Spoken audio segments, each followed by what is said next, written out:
right, so I am excited about this one today. It's a special Halloween special of Subject Matter Expert. I've got Jack Mandaville in here today. Marty, the whole subject matter expert thing, I get the point of the show because you've had subject matter experts on. Mm-hmm. Don't know where I really fall into that equation. Well, let me just kind of vector in the audience here for a little bit of why would I have Jack Mandaville on, who you're known for your comedy, you're known for... But not a subject matter expert on comedy. You're known for being an actor. Not a subject matter expert. You're known for being a producer of great documentary and actually scripted shows as well. Yes. And but I wouldn't call myself a subject matter expert, right? You were a Marine. Definitely not a subject matter expert. Oh, 4 years, 4 in the Corps and out the door. That doesn't make someone a subject matter expert. That's about the average duration, though, I think that branch in particular wears people out pretty fast. Yeah. Well, and in particular, with this being the Halloween episode, what I was excited about was diving into some of the history behind popular Hollywood, like lore, myths, real things that happened that have just now been associated with Halloween, I guess, in this time of year. And you run a YouTube channel called Jacked History, where you go through and kind of break down these different historical events. And a lot of times for me personally, I feel like I'm pretty well read on a lot of history. I learn stuff every episode. Thank you. You know? So, I learn stuff while I'm researching it. Yeah, and so I wouldn't necessarily call you like, hey, did I go get like some Harvard historian on Halloween? Or like, I don't think that actually exists. No. But you're like a history aficionado. You research it, you look into it, you find these interesting tidbits. So if anything, I feel like, hey, man, this is an excuse for me to get my buddy Jack on the show. We can bro out for a little bit over Halloween. The leaves are turning. We're in beautiful, historic Portsmouth, New Hampshire. The setting is right. I've got some hot coffee. I think you've got some cold coffee. I got cold coffee. Yeah, and we're both wearing poncho shirts. Yep. I went with a very October themed shirt. You're more like, hey, let's go hunt for some Easter eggs at Easter, is what I feel like. You know, the vibe that you're giving off. Yeah, I'm in my DC nerd uniform. Yes. I wore a lot of Brooks Brothers back in the day, believe it or not. I visited you in DC one time, and you gave me a great tour of DC. But I do remember, I was like, man, Jack is sharp dressed. Yeah. Like it's you really had it nailed. Like the penny loafers. Yeah. The Dockers. I'm sure they weren't Dockers. They were, like I said, probably Brooks Brothers, but the check shirts. Yep. Like with the sweater and everything like that. Yeah. That's not me anymore. I'm becoming my true self these days. Yeah. And I wear free shirts I get from my friends because it doesn't fit them. So they just give me I'm the next size down.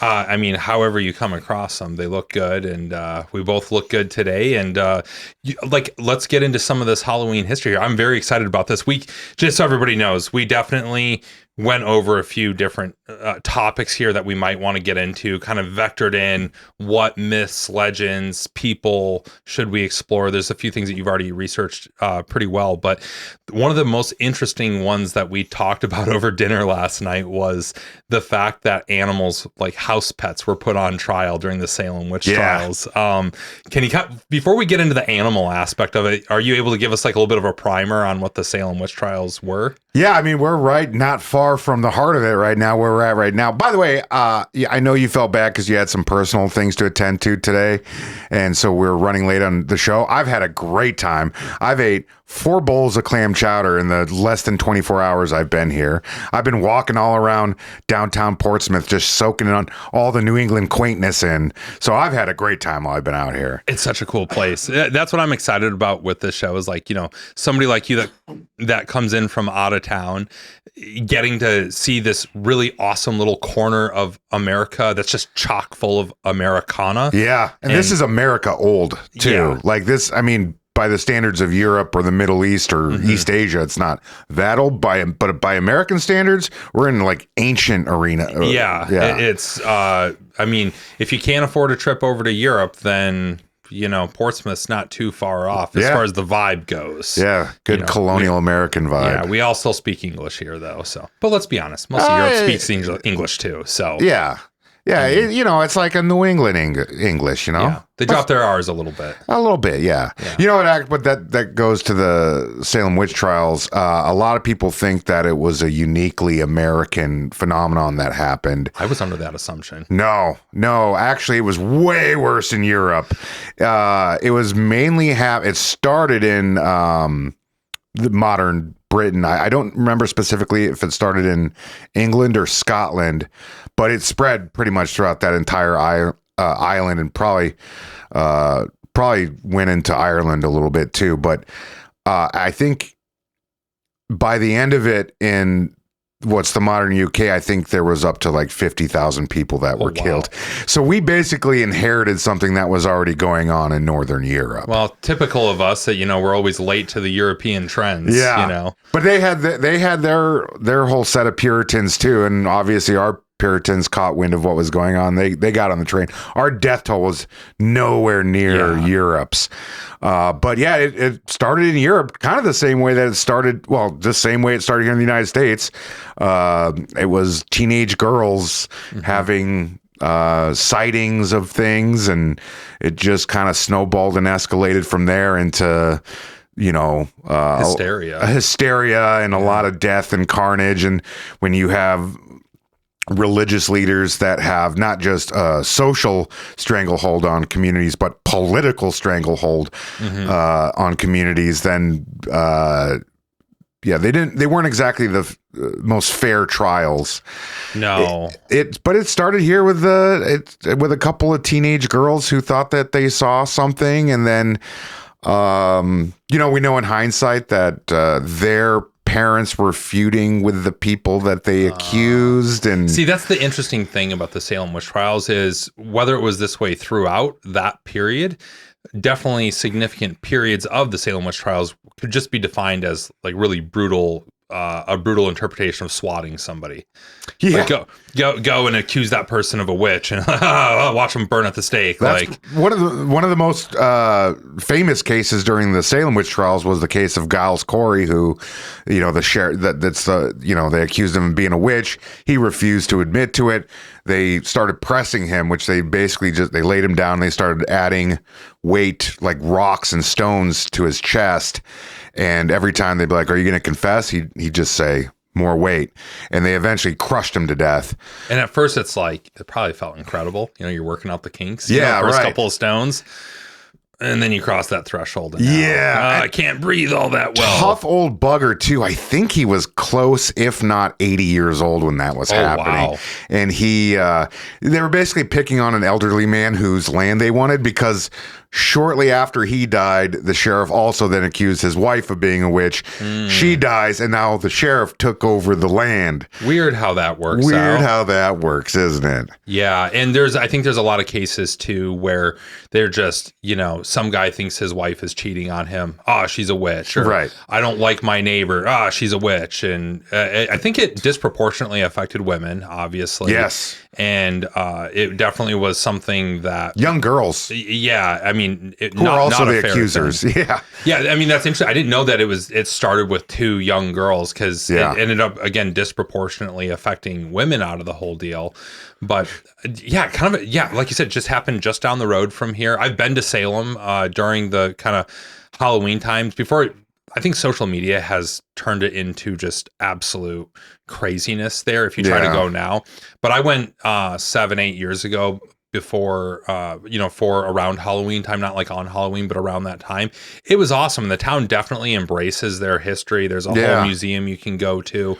It definitely attracts a lot of what I would just generically call weirdos. Yeah. A lot of people who like to listen to Stevie Nicks and they're wearing black all the time. And people that full on are like, yes, I practice witchcraft. Yes, I like full on people that are there because they think that this is like the spiritual center of witchcraft and all that other stuff. Which is such a typical American thing, thinking that the center of a concept like witchcraft revolves around a town in the United States. Exactly. We definitely were not the first people to be. So it gets. I mean, that's only 45 minutes away from here. Yeah, and it wasn't just. The Salem witch trials, actually, the trials took place in Salem. The accusations were from surrounding towns. Yep. Salem just happened to be where the courthouse was that these were tried. Yeah.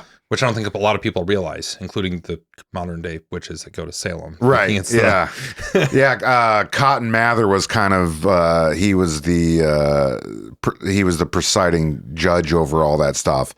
Also a local religious leader, so I feel like there's a little conflict there. You're not exactly getting a good They called it and I might butcher this. Spectre evidence, I think, is what they called it, but it's basically which is obsolete now, but it was the idea that spirits and ghosts and whatnot it was intertwined with the justice system of the time. Yeah, it was very. And people have to remember this was in current day United States. United States did not exist for another almost 100 years. We were still operating off of English law. Yeah, I was going to say there was no constitution. There was no. We as Americans also, we think like we invented, some people are naive enough to think we invented democracy, but like our system has really just evolved from the British system, which, you know. It made good improvements. We took the wigs off. Yeah, we took the wigs off, and the Magna Carta was obviously a huge evolution in sort of the way humans govern themselves. But, the U.S. Constitution then takes it probably a step further, gets it more close to what would be more modern, acceptable. Of course, there's notable exceptions there around like, women and anybody that wasn't white basically wasn't seen equally under that, despite what the Constitution says about everybody being equal. We were keen on the gun thing too. Yeah, keen. Yeah. I love every time I see like SNL, it feels like they cover this every 10 years or something of like, oh, so the second most important one was the guns, huh? Guns. Yeah. Like right out. And I love the way people frame it. It's like, yeah, if you're going to give people absolute freedom of speech, you need to give everybody else guns to keep everybody honest. Yeah. I love that. But yeah, it's funny too, because we're in this old part of the country here where this was where the country was born. The Declaration was signed in Philadelphia, but the Boston Tea Party happened right down the road here. Which was a couple years before everything really went down. And are we getting broken into right now, Marty? No, I don't think so. Because I got two guns right here, baby. The Lexington and Concord too, right around, just outside of Boston there. I've never done like the proper tour and all that sort of stuff, but there's all sorts of stuff. It's cool. And it leads to, and this is the interesting part about doing a Halloween episode up here, is it leads to people generally feeling that there's a lot of spookiness up here. Yeah. By American standards, this is a very old place. Yeah, creepy sort of place. And it's also, you got the Salem witch trials up here. You've got, Sleepy Hollow, which we'll get to later. You've got these other things that are around here that I think just kind of creep people out a little bit. And I think that there was it was among one of the first claimed UFO abductions happened up in Maine. That doesn't surprise me at all. Some logger or something like that. Yeah, I forget the exact story. Now, I heard it on another podcast, so I don't have all the details. But yeah, but anyways, we should get to cats and dogs. Cats and dogs. Right. And the livestock, wild birds, they were accusing any animal they could see. But as far as I know, the only ones that went on trial were the cats and dogs. During the Salem witch trials. Because the animals...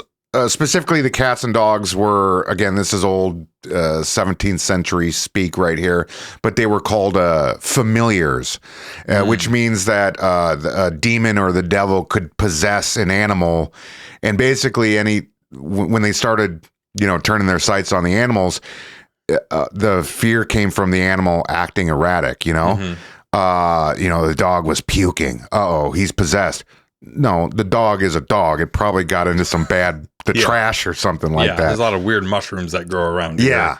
And there's also a lot of I live in San Antonio, Texas, so you actually still see it to this day, unfortunately, but a lot of superstitions around black cats specifically. Yeah. And that goes all the way back to Europe, the superstitions about Egyptian times even. There's a lot of mythology around cats. Yeah, and black cats in particular, unfortunately, get a bad rap because of just old superstition. That's what happened during the Salem witch trials. So as far as I know off the top of my head, 2 dogs went to trial. Mm-hmm. Oh, actually, no. Let me rephrase. A bunch of dogs went to trial. A lot of them were acquitted. Oh, good for them. Yes. Solid attorneys, I imagine. Yes, good representation there. Although I feel like a dog compared to a dog's, compared to a cat, stereotypically is like considered kind of a naive, dumb animal. Where I feel like a dog would be taking a public defendant, where a cat would absolutely invest in some good representation. Yeah, and that showed out in the Salem witch trials because none of the cats were convicted. Quite a few went on trial, but they couldn't convict the cats. Dogs got convicted, unfortunately, though. One dog was shot and killed, and then another one was formally hung. They hung the dog. They hung the dog. Yeah. Well, he was convicted. He was a convicted demon. Yeah, I almost wonder they have like tougher necks than us and stuff. I don't feel like I feel like that was probably a slow death for that dog, not a quick. You hear the sound a dog makes when you step on its poor tail, right? That yelp. Can you imagine trying to? Oh man, everybody in that village had PTSD after that one. A screaming dog. Yeah. Oh god. And that was the only dog that was hung. As far as I know, yeah. I mean, they shoot him and everything like that too. Well, checks out though. They were like after that first one, they're like, yeah, not again. Stick to the shotgun. There was a guy named Bradstreet who was the son of the governor who got caught up in all that, and he was accused of, people say they saw him riding a dog around at night. That was another thing that these familiars, these possessed animals would do, is the human witches would ride them around at night. Well, they accused Bradstreet of people said they saw him riding a dog at night, and he caught wind of that, and he already knew the hysteria that was going on. I was like, I'm out of here. You people are nuts. He jumped out of town and laid low. Like I said, his dad was the governor of Massachusetts. He fled town and laid low till everything calmed down because he saw how nuts these people were. True hysteria. True hysteria. Like we still have it to this day in different forms. Oh, 1,000%. Yeah. What are some contemporary examples? What would be the modern Salem witch trial? There was the heavy metal mania that happened in the 80s. Yep. This is the tough thing with current events. People are in it right now, right? Yep. So they're in their hysteria, so it's really hard to convince them otherwise. Marijuana, reefer madness, which we're still. Yeah, I was going to say that's still kind of contemporary. It feels like we're on the backside of that, probably, where people are starting to see how. Also depends on what part of the country you live in, too. Right. I think, but I think we're on the backside of that one, to where people are looking back and are like, oh, this whole hysteria was kind of manufactured, right? There's a couple of good documentaries out there, and. Yeah, that's one. Heavy metal, and they kind of popularized that in recent Stranger Things seasons, where they kind of allude to how people that were into heavy metal were directly associated with demonology, right? Satan worshiping.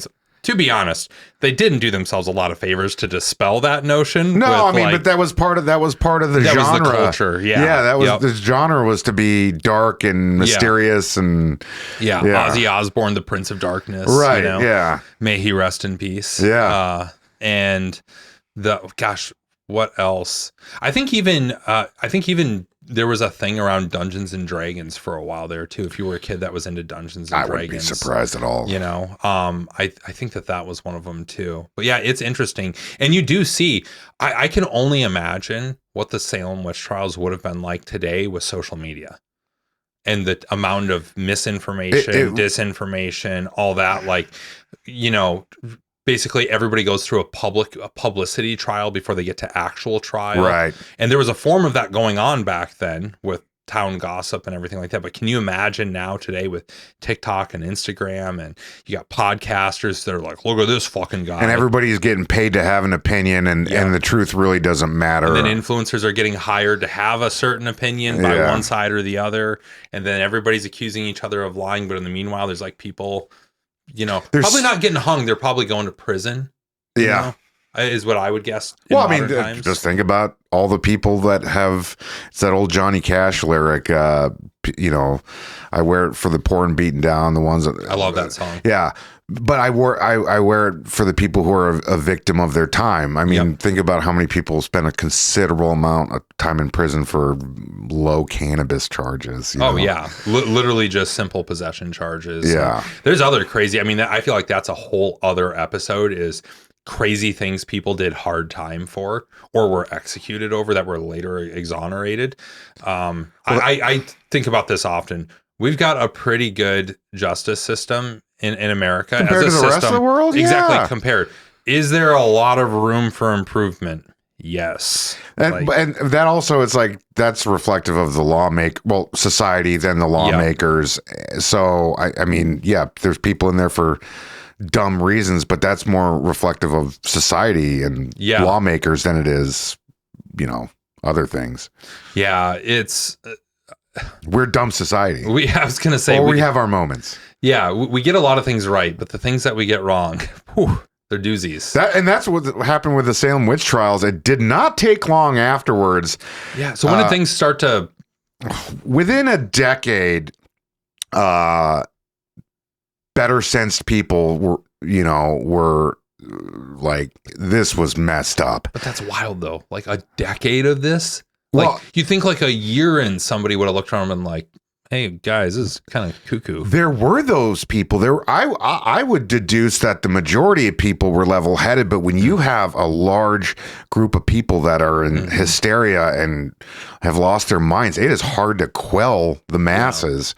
I mean, it was within a decade after it was over, they were exonerating people. They were people that had put to death, people that were incarcerated, people that had just been simply accused and convicted, but they didn't do anything to them. They were like, oh yeah, sorry about our bad.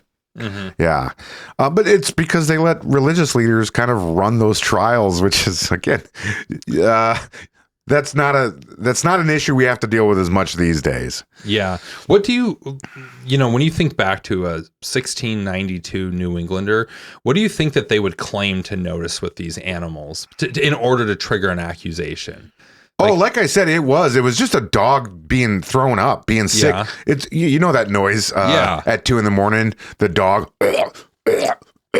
Yeah. It was just a dog being sick, or a dog barking at another dog, or a dog barking at something in the middle of the night outside of the window. Oh, the dog's possessed. I'm like, no, the dog saw a cat walk by, or the dog saw a person, or what were the cats doing to get accused?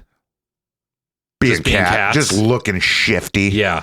I mean, victim of stereotyping. I'm not a superstitious guy. I don't think I inherently don't think cats are evil, but sometimes I look at a cat and like, what the hell's going on in that little creature's head right now? That thing's plotting. Yeah. It's they're, like I said, they're shifty. Yeah. They're shifty. But again, as far as I know, none of the cats were convicted. Which is But they were put on trial. Yeah. I want. Do you know if there's any legal records of what the something like an opening argument was for or against a cat or a dog? Like, I wonder if there's legal records that could be dug up that say how these things went and like the inevitably preposterous things that were said during the course of the ones that actually went to trial. Well, the first dog that was shot, I think it was Cotton Mather himself, who was like kind of the head of the whole BS. After the fact, shortly after the fact, he's like, actually, I determined this dog was not possessed. Well, you guys killed him anyway, so yeah. Man, and somebody's dog.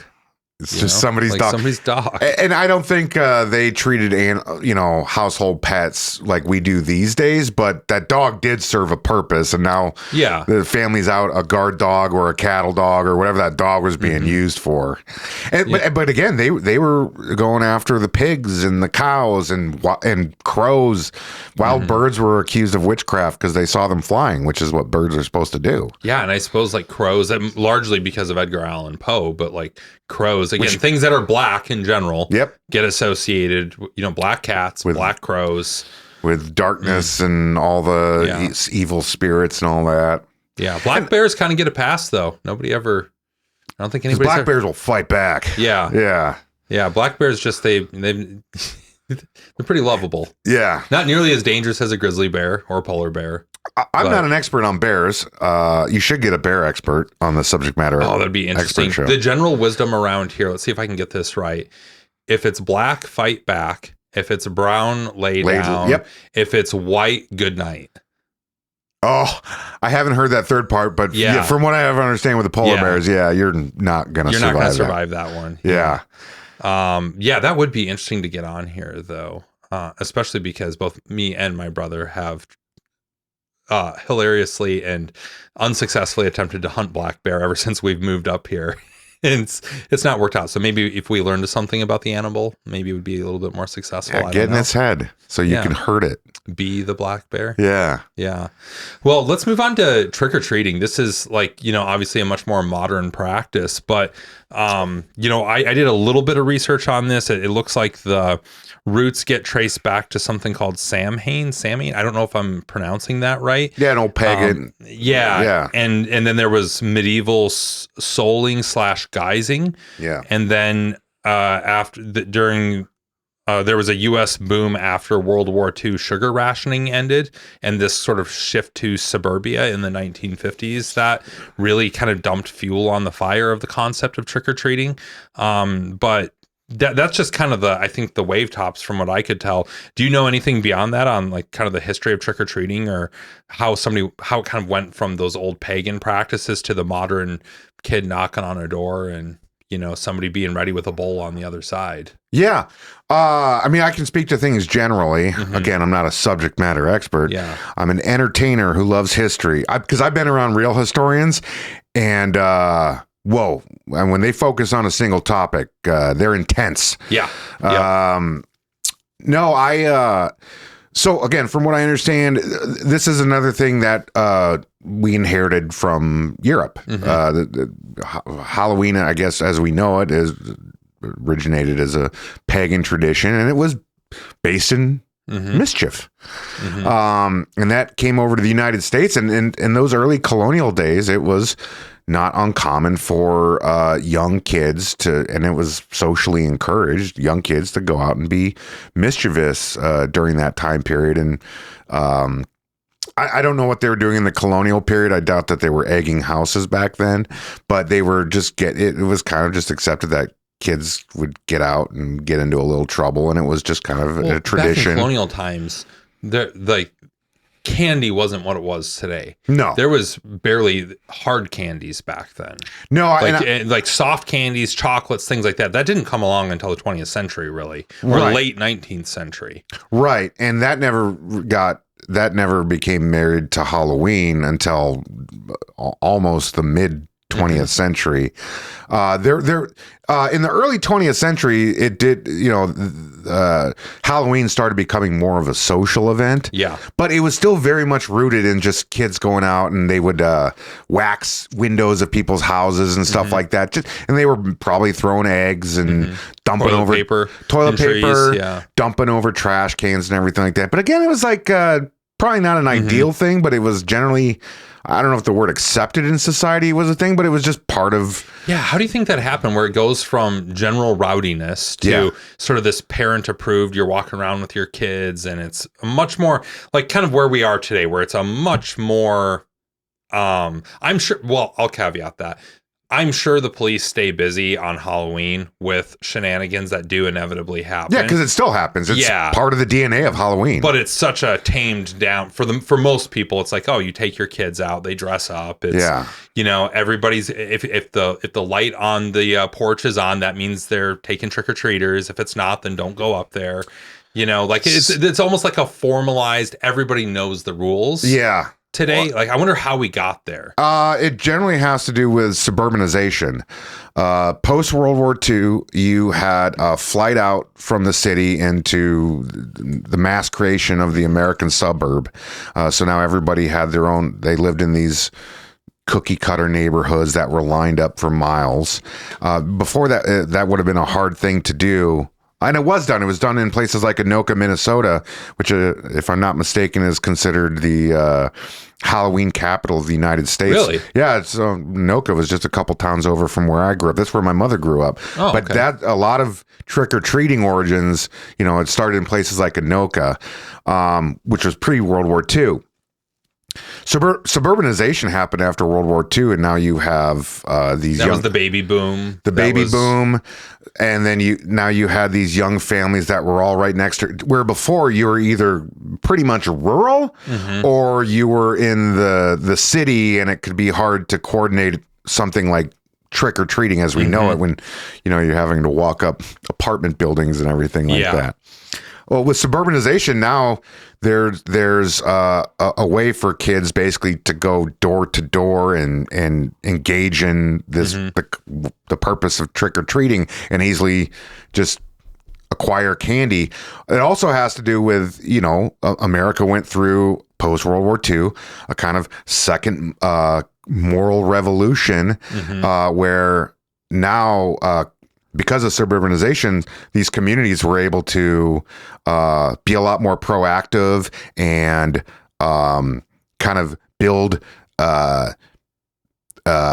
concrete community events that that occurred. This was also kind of probably along those lines, the boom of like the backyard neighborhood barbecue. Yes. Block parties. Yes. Things like that. And so they curbed all this mischievous behavior by essentially, community leaders at the local level, and they got all these families on board. It's like, no, you take your kids with, and we'll all do this together, and we can monitor what everybody's up to. We're all out. The adults are watching the kids. It's a lot harder to go out and egg houses when there's adults walking around and everything like that. I know, like today in modern days, it's hard to go get away with something because the street, if you live in any sort of normal neighborhood, damn ring cameras. Ring cameras, but also the streets the sidewalks are packed, right, with parents going around, and like you're not getting away with shit. Like it's legitimately it became a well coordinated event, and I again, you could curb the mischief behavior doing that, and also it was built into that post World War II that sense of community that America was developing because of the suburbanization of America. Yeah, it kind of ties into this the overall American dream, where people were moving, like you said, out of apartments and duplexes and things like that in the city into the suburbs, where now it was a car in the driveway. Yeah. It was, your own single family home, a little ranch style house. Probably you could order them out of Sears Roebuck catalog if you wanted to. Yeah. Like it's, these big grid systems and all of that. And then, that kind of turned into everybody's also got to have a TV. Everybody's got to have a fridge. Yeah. And that you also see, kind of parallel. Keeping up with the Joneses. Yeah, exactly. Like you kind of see in parallel this rise into what is now like iconically, world-class consumerism in America. Yeah, and I don't know if I doubt that this was like initially I doubt that there was an initiative by the candy company. Mars was around, of course. I don't think there was an initiative by the candy companies by any means, but they saw the potential in it because in the beginning, the majority of treats that were handed out were homemade. People would spend a lot of time baking their own candy. Today, that's a good way to get the cops called. That's a good way to get the cops. But that was the norm back then. But now you could see how the candy companies saw that. We need to get in on this Halloween thing. Like this is a moneymaker. The candy wars were at a fever pitch themselves at that point. Like between Mars and Hershey, they were in a straight up brawl. Yeah, for shelf space and trying to corner that market and take up market share. It's really interesting. There was a really good podcast that I listened to it's the Acquired Podcast. A lot of people, it's popular. A lot of people have heard of that, I'm sure. But they did one on the Mars family and their kind of evolution, like the multiple failed businesses that the senior Mars had back in the late 1800s and what it came to be, and how for a long time they had zero marketing budget. They would not market. They just went off of pure quality of product, and it's really interesting stuff. But it gets into this basically the battle that happened between the Hershey company and the Mars company, and when kind of a Coca-Cola Pepsi thing. Yeah, and I'm not as familiar with the Coca-Cola Pepsi rivalry. I'm sure there's a great story there. Let's actually, I'm gonna write that down for later because I bet there is a good story there. But yeah, and like their invention of things like the Hershey bar, and then Mars coming in and inventing the M&M. Melts in your mouth, not your hand. that sort of like just these genius things that they did. It's really interesting. And I do wonder, I mean, Halloween and the growth of that as a kind of recognized holiday that everybody, I think it's the second most popular holiday in America, or second or third. I know Christmas has got to be number one, but I would imagine 4th of July is bigger than Halloween. I would guess Thanksgiving would be. I live in San Antonio, so it's completely muddled for me. Because I would put Halloween at like 4th, because I'd probably put it like Christmas. I don't know what would be either. Thanksgiving and 4th of July seem like a tie for second for me.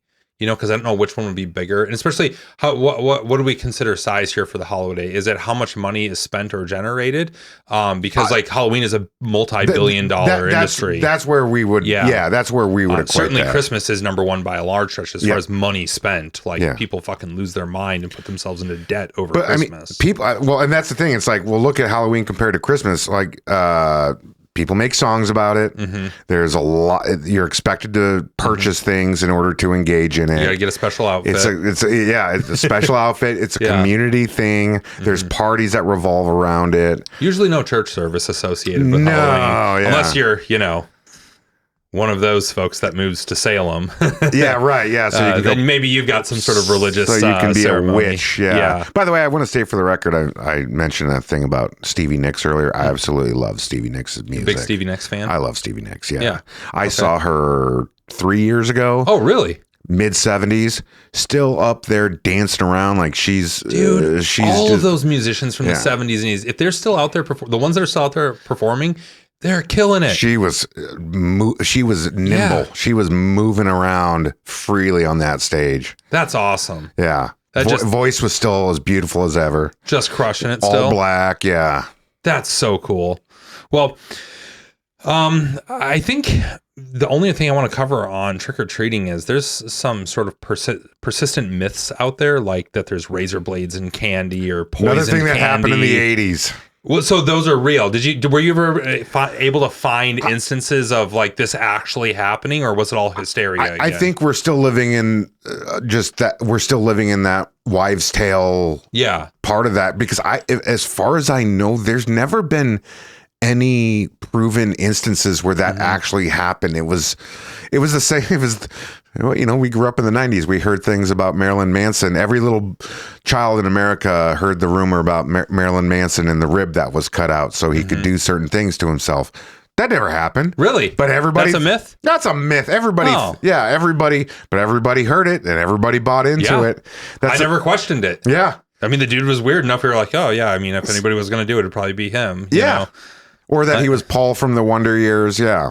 Oh, I never heard that one. Yeah. But yeah, it's as far, I don't think there's any documented cases where there was ever drugs or razor blades put into candies. I need to do a better job of getting people to show up in the comment section of these things. So if anybody has found real instances, like news reports of poison candy or razor blades or anything preposterous like that was like actually happened, somebody was charged, because you would be charged with I would imagine, and it would be easy to figure out who did that. So because everybody had their own candy back let then. us know in the comments section whether you're and trust me, bro, is not a source. Okay. Yeah, exactly. Your aunt, your uncle, not a source, especially if you read it from your aunt or uncle on Facebook. Yeah. No. I mean, they also share AI videos that are inspirational. Man, some of these AI videos lately, though, like I was watching one the other day with Queen Elizabeth, like rapping a Tupac song with Tupac next to her. Yeah. Like, pretty amazing. Then I saw another one this morning where I'm starting to come around on AI generated content, because it's the last few things that I've seen were genuinely hilarious. I had one show up today where it looked like a real Ring doorbell footage of a golden retriever running out with a law, like a light anti-tank weapon, and starting shooting it. And the owner came out like, no, get back inside, drop that. And he's like blasting off rockets from this law. And it's, by the way, not how a law works. Right. But it was very entertaining. I'm generally against AI generated material. We went to the Vikings game last weekend, and the stuff they were putting up on the screen in US Bank was just the most cringeworthy stuff. US Bank, you got to do better about that. Yeah. Like, it was so cringy, but there's a few things that I have to admit are genuinely entertaining.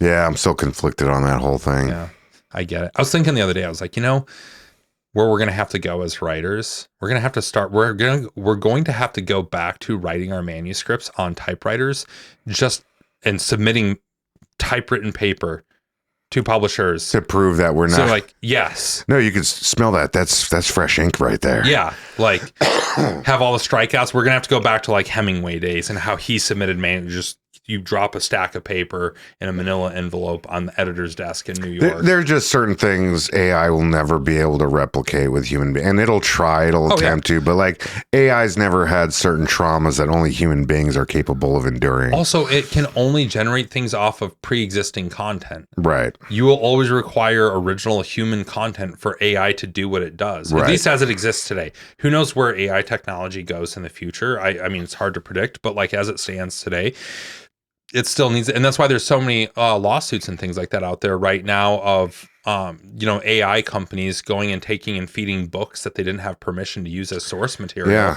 Well, I see the way that they're using public figures for content. And it's like, when is one of these public figures going to sue these social media companies for allowing that to be on there? This is something that you'd need to, maybe something about this. Apparently, in contracts in Hollywood now, people's their representation are working out basically a fee for their likeness being recreated with AI and carving that in perpetuity, like after their death, basically. Yeah, which I understand that you have to prepare for that. Yeah, but you've seen some of the things they've done, like in Star Wars and a couple of other places where they've used AI generated past character, actors that are no longer with us. Yeah. And like, I imagine that's the thing of like, okay, if I'm an actor or an actress today, and I know that my likeness is going to just be used in perpetuity afterwards, like, yeah, I'm probably going to want to take care of my family down the line and make sure there's some sort of royalty coming from my likeness. That's completely understandable. Like that makes a lot of sense. I'm just saying if you're a notable figure in any way and you see somebody making a video using your face, and it's like, oh, I need to sue somebody because that did not happen. Oh, that's probably why that video I watched used Queen Elizabeth and Tupac. If you think that Tupac is dead, if you're one of those people. No, yeah. I'm sure they have a lot of Elvis stuff on there too, if you believe that he's dead. If you believe that he's dead. Yeah. You know what's funny? I am literally the same age Elvis was when he died. Really? Yeah. And I get it now. Why going through something on the toilet could give you a heart attack and kill you. Because as I get older, I've had a couple close calls with my system where I'm like, I understand how a big crap could terminate your heart. There is there's some real truth too to like when I was younger, if my heart was racing for whatever reason, I did not think anything of it. Right. Now, if I have like a elevated heart rate, I'm like, yeah. Am I about to have a heart attack? Here it comes. Oh God. Oh God. Oh, my wrist. Oh no. Yeah. And I don't think anybody, that's part of the problem with heart attacks, right? Is everybody, they never happen on schedule and everybody around you is like, oh shit, I don't know if this is a heart attack or not. And, unless you happen to be around, like you're married to a nurse or something like that. I'm lucky that my brother's around a lot and he's a trained paramedic. So. And he lives close and you got a wife that you sleep next to every night. When I when I have a heart attack in my bedroom alone, I am effed. No one's going to find me for days. Especially considering who your roommates are right now. People will just assume that I'm on a work trip. They won't even question that they haven't seen me. So they won't know I'm gone until they smell me. Yeah. And they will eventually smell you. Yeah. And even then, honestly, in that house, they're going to check 30 other things before they check your room to figure out what that smell is. Yeah. It's going to be like, well, what did somebody leave in the fridge? Did one of the cats drag something into the vents somewhere and it died? Could be the septic system backing up. Yeah, exactly. It's just me rotting in that room with the home screen of Netflix just asking me if I'm still watching. If you're still watching. Yeah. God, I bet there's an example of somebody that's how they were found, with just sitting there watching Netflix, and the paramedics came in and they're expired, and there's just, are you still watching on the screen Yeah. for Netflix? Oh, That has to have happened at this it's point. absolutely, yeah. Well, let's move on to another thing. It's not right here local in New England, but New York, the sleepy town of Sleepy Hollow. I don't know anything about that other than the cartoon, the Disney cartoon. I don't really know much about that story other than just what I saw from Disney. Well, I've got a little bit here. So obviously there's the Washington Irving wrote a book called The Legend of Sleepy Hollow, and that came out in 1820. And apparently it blended a lot of different tales, which a lot of these stories, that's what they would do, right? But I would imagine some of these tales probably originated going all the way back to Europe. Hessian soldiers, the way you typically see the Headless Horseman portrayed. There's a cape, a very European style cape. They're definitely dressed European.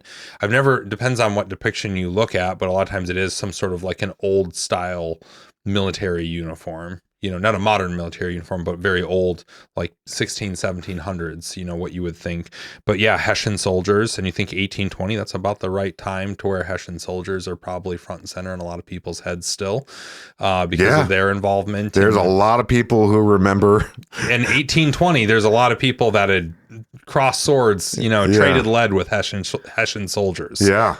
And then there's a lot of European headless horseman myths out there that are separate from or maybe fed into the Sleepy Hollow version. And I wonder, I haven't read all of the Brothers Grimm books and stories out there and stuff. I wonder if there's something in there, but there's a lot of other folklore that has come out of Europe besides the Brothers Grimm. So may I slightly derail this? Yeah. The Brothers Grimm, one of the common misconceptions with them is that they wrote these stories. Mm-hmm. They didn't write, technically they wrote them, but they were just scribing. They were just documenting. They were just going around from all these different communities around Germany and documenting these local tales that had existed orally for centuries. So you have a lot of this old German folklore that had been around for hundreds, if not thousands of years, that had been repeated in these kind of little pockets of Germany, that all the Brothers Grimm did was they went around, listened to these stories, and documented them. Yeah. They didn't think of these stories. It was almost, they were acting more as journalists than they were. Precisely. They were just documenting German oral traditions. Traditions. Yeah. Oral history, oral traditions. Like, that's how a lot of early books were put together, even religious texts. It was a story that was told around a campfire or whatever, and finally somebody wrote it down. I'm one of 200 people in this village that knows how to freaking read and write. I should do this. Yep. Has access to a way to get a book printed, even, because up until the 20th century, it was very difficult to get a book published because you were doing manual typesetting, and then you go back further than that before there was typesetting. Book binding, all that. It was very much. That's why having a library was associated with royalty, extreme wealth, things like that, because books were expensive. I just went to that the Guinness Library in Dublin. How was that? It was awesome. But that was precisely, I mean, he was a learned guy, but that was his motive to have the library he did. It was a status thing. Yeah, totally a status thing, because books were very expensive to make, very expensive to write. You think for writers back then, they had to have physical paper to write on and physical ink. That costed money. Mm-hmm. That wasn't just to be able to write a book. You had to come from somewhat of a privileged background. And it's funny how a lot of that stuff hasn't changed entirely to this day. Definitely the advent of self-publishing has sort of democratized the publishing industry in Which is a good thing. I absolutely think so. Yeah. Before it used to be, specifically in America, like the big five publishers were very much the gatekeepers of what would get published and distributed widely. Now you can be a self-published author that has a book go viral, like 50 Shades of Grey. And then, publishers are begging you to acquire the rights to it for millions and millions of dollars, and you're getting movie deals. Like, this is the first time in history that you could ever do something like that. Who wants to read a book when you can just go on X and read your dumbest neighbor's opinion on things? If only it was just your neighbors. Yeah, dude. I've noticed this recently. Man, I really derailed it from where we were going earlier, so sorry about that. No, that's fine. I never had been on Threads until very recently. Yeah, I've never gone. It is not the answer to X at all. It's just a different level of toxicity. What I've noticed is if I'm on X, I'm constantly getting bombarded with stuff that's basically telling me I'm superior to everybody else because I'm white. There's a lot of that on X that I'm superior because I'm white. I'm like, I don't think that's how that works, but okay. But then I go to a place like Threads, and I am told I am horrible for being white. Really? It's just the opposite kind of crap you're being fed. So is it similar then? Is it a similar vibe to say like Blue Sky, where a lot of the, I would say, more liberal leaning people sort of fled X after Elon acquired it and went to Blue Sky? Is it a similar thing? Because I would imagine. Yeah, because I don't know, that's what I see when I go into Threads. It's just like it's the stereotypical, the purple haired crowd just telling me, just saying how evil white cis men are. But then you go to X, you're like, oh, Threads, that seems horrible. I'm not bad. I'm not a bad guy. I don't want to listen to this. Then you go to X, it's like, dude, you're actually genetically superior. You're part of a master race. I'm like, I don't feel that way either. Oh my God. Grok, is that true? Yeah, Grok, am I part of a master race? Yeah, it's funny how the different social media platforms have changed. I definitely, I think we're both, right? Like, you've got a couple of years on me, so you're either a very senior millennial or a very young Gen I'm Xer. a senior millennial. Senior millennial? Yeah, okay. yeah. So, and I would count myself in the ranks of senior millennials as well. Yeah. I have about I'm 3 years away from the technical millennial Gen X cutoff. Gotcha. So senior because millennial. 80 or 81 was the cutoff, right? Yeah, and you were 83? 83, yeah. Yeah, I was 86. And I can let you know my mother's maiden name and last four of the social, or just give me the whole social if you want to. I think about that a lot, but I forget where I was going with that now. Oh, as like an elder millennial, where we literally came of age as social media was being invented. It was people our age. It was our peers. Mark right? Zuckerberg's exactly 39, 40 years old. Exactly. And we were the kind of the test subjects of all the early iterations. And I think now if you're like an elder millennial like us, you're just kind of like exhausted with you're exhausted with social media in general. I think a lot of people are just exhausted on social media. So the idea of like jumping to like Threads or, or Blue Sky or any of these other ones. I don't even know what the hell Blue Sky is. Yeah. I think that there's, where I'm at is like, I'm going to leave that to the younger kids that are still trying to figure out where they fit into social media. I feel the same way about TikTok. I had to get to know TikTok because of my last job, but I got on there and I was like, man, I don't need this in my life. No, I have no desire whatsoever to add another platform into the mix. My goal with my history show and kind of how I want to evolve that is to have a team down the road where I have a young person working for me who's doing all the legwork on TikTok and whatever this Blue Sky is and X and Instagram and whatever the hell else is coming our way in the near future. Hire some 25-year-old that's mature enough to work well, but young enough to have their pulse on what's in and how to utilize these things. Yep. I just want to make things, I want to use my years of experience to get the message out, and I'm going to let the young people distribute it. That makes sense, and good on you for being old and wise and mature enough to recognize that. I'm old and wise enough to know that I don't get to determine what's cool and in anymore, and I have to defer to the young people because no matter where you're at in the history of the world, they're the shot callers on what's cool, and I don't get to have that say anymore. I can put my wisdom out there. I can put out what I know, but you don't want to see someone my age trying to fit in with young people. So I'm just going to be myself, and hopefully they like what I'm doing. Yeah, I completely agree. And again, more people need to recognize that. My problems with people, men, my age, people I know, people we know, is I'm starting to see a lot of that old guy grumpiness. They're having to come to grips with the fact that they don't get to determine what's cool anymore. And instead of just accepting it, they're lashing out at young people because what they do is foreign to them. And so they, instead of just admitting that, oh, I'm in that stage in my life where the music I like isn't relevant and whatever, right? Instead of just accepting it and going into the next phase as a person with some wisdom who can absolutely still capitalize on that, they get angry at young people because they don't understand them.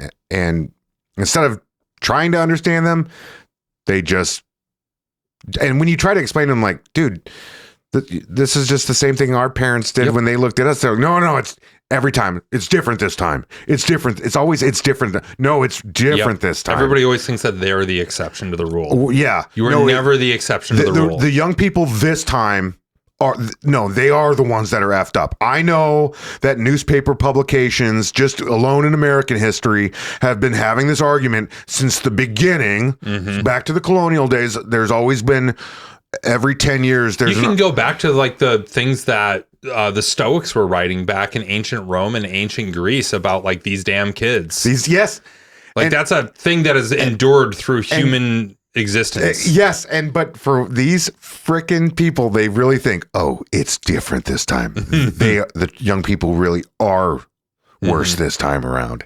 Can you just imagine when people had to move from hunting with like bows and spears and things to like the first rudimentary firearms? I mean, like, these lazy kids, they just don't want to pick up a spear and do it the old fashioned way. I guarantee you that it's human nature. Yeah. There was absolutely those people in the group that, I don't know if I can trust you if you think that you can just go out there and kill an animal. Dude, oh my God. It's like the whole, like, dudes my age that served in the military during the time frame I did, 4 years, and you still have opinions on what the Marine Corps is up to. It's like, dude, you got out 20 years ago. Like, you don't have a say in any of this.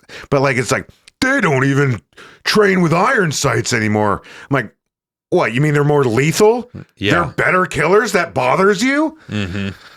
Yeah, there's about to be big changes coming on that front anyways, when people find out, like, wait a second, Marines don't even train with rifles anymore. They're going out and qualifying on a drone.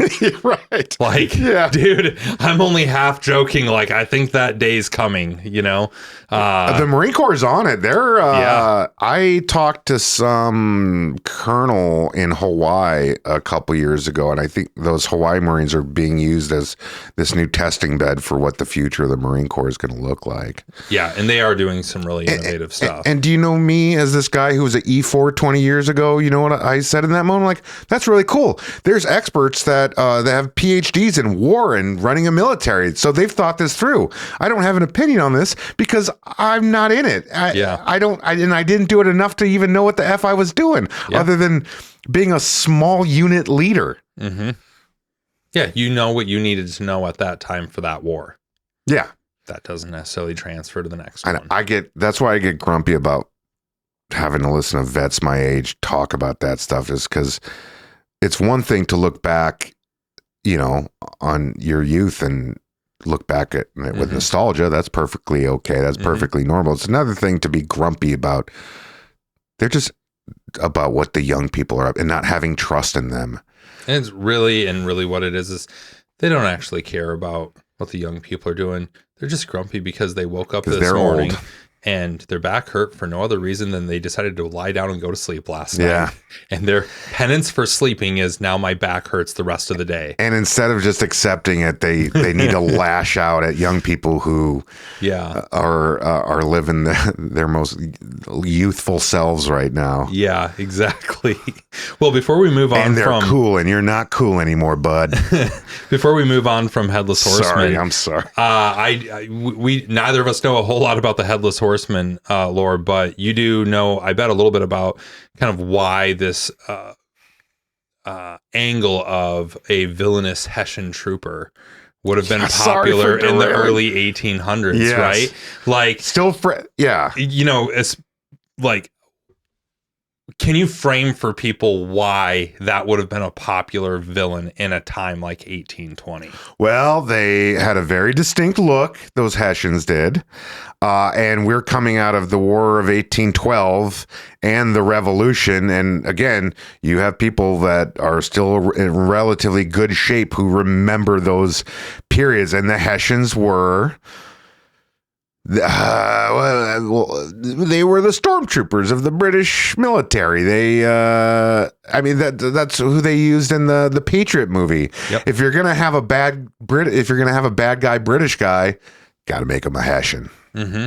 Well, and even like a lot of people don't know, that famous painting of Washington crossing the Delaware on Christmas night. Like he was going to attack a Hessian camp. Yeah. Like a lot of people don't realize how much like that was where a lot of the fights were with Hessians. Yeah. And they were Germans, right? Yeah. Prussians, I think. Prussians, right? yes. Yeah.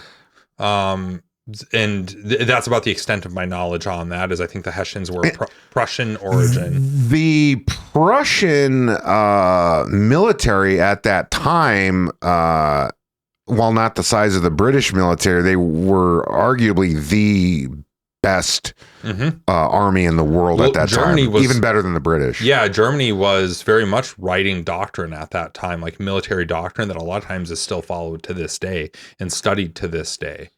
There's a lot of interesting things that came out of there. There was no accident that in the early 20th century that they became a military, world superpower during their conquest to try to conquer Europe, Russia, the world eventually, if either of the Reichs had their way.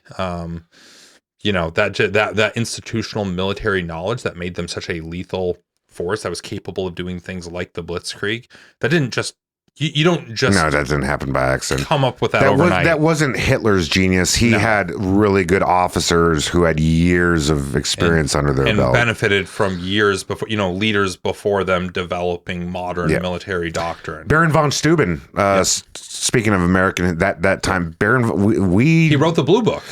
Yeah, we don't exist as a country without a Prussian military officer that basically stole and valored his way into service of Washington, lied about, directly or indirectly lied about his qualifications coming from the Prussian military, and was instrumental in making the Continental Army an effective fighting force against the British.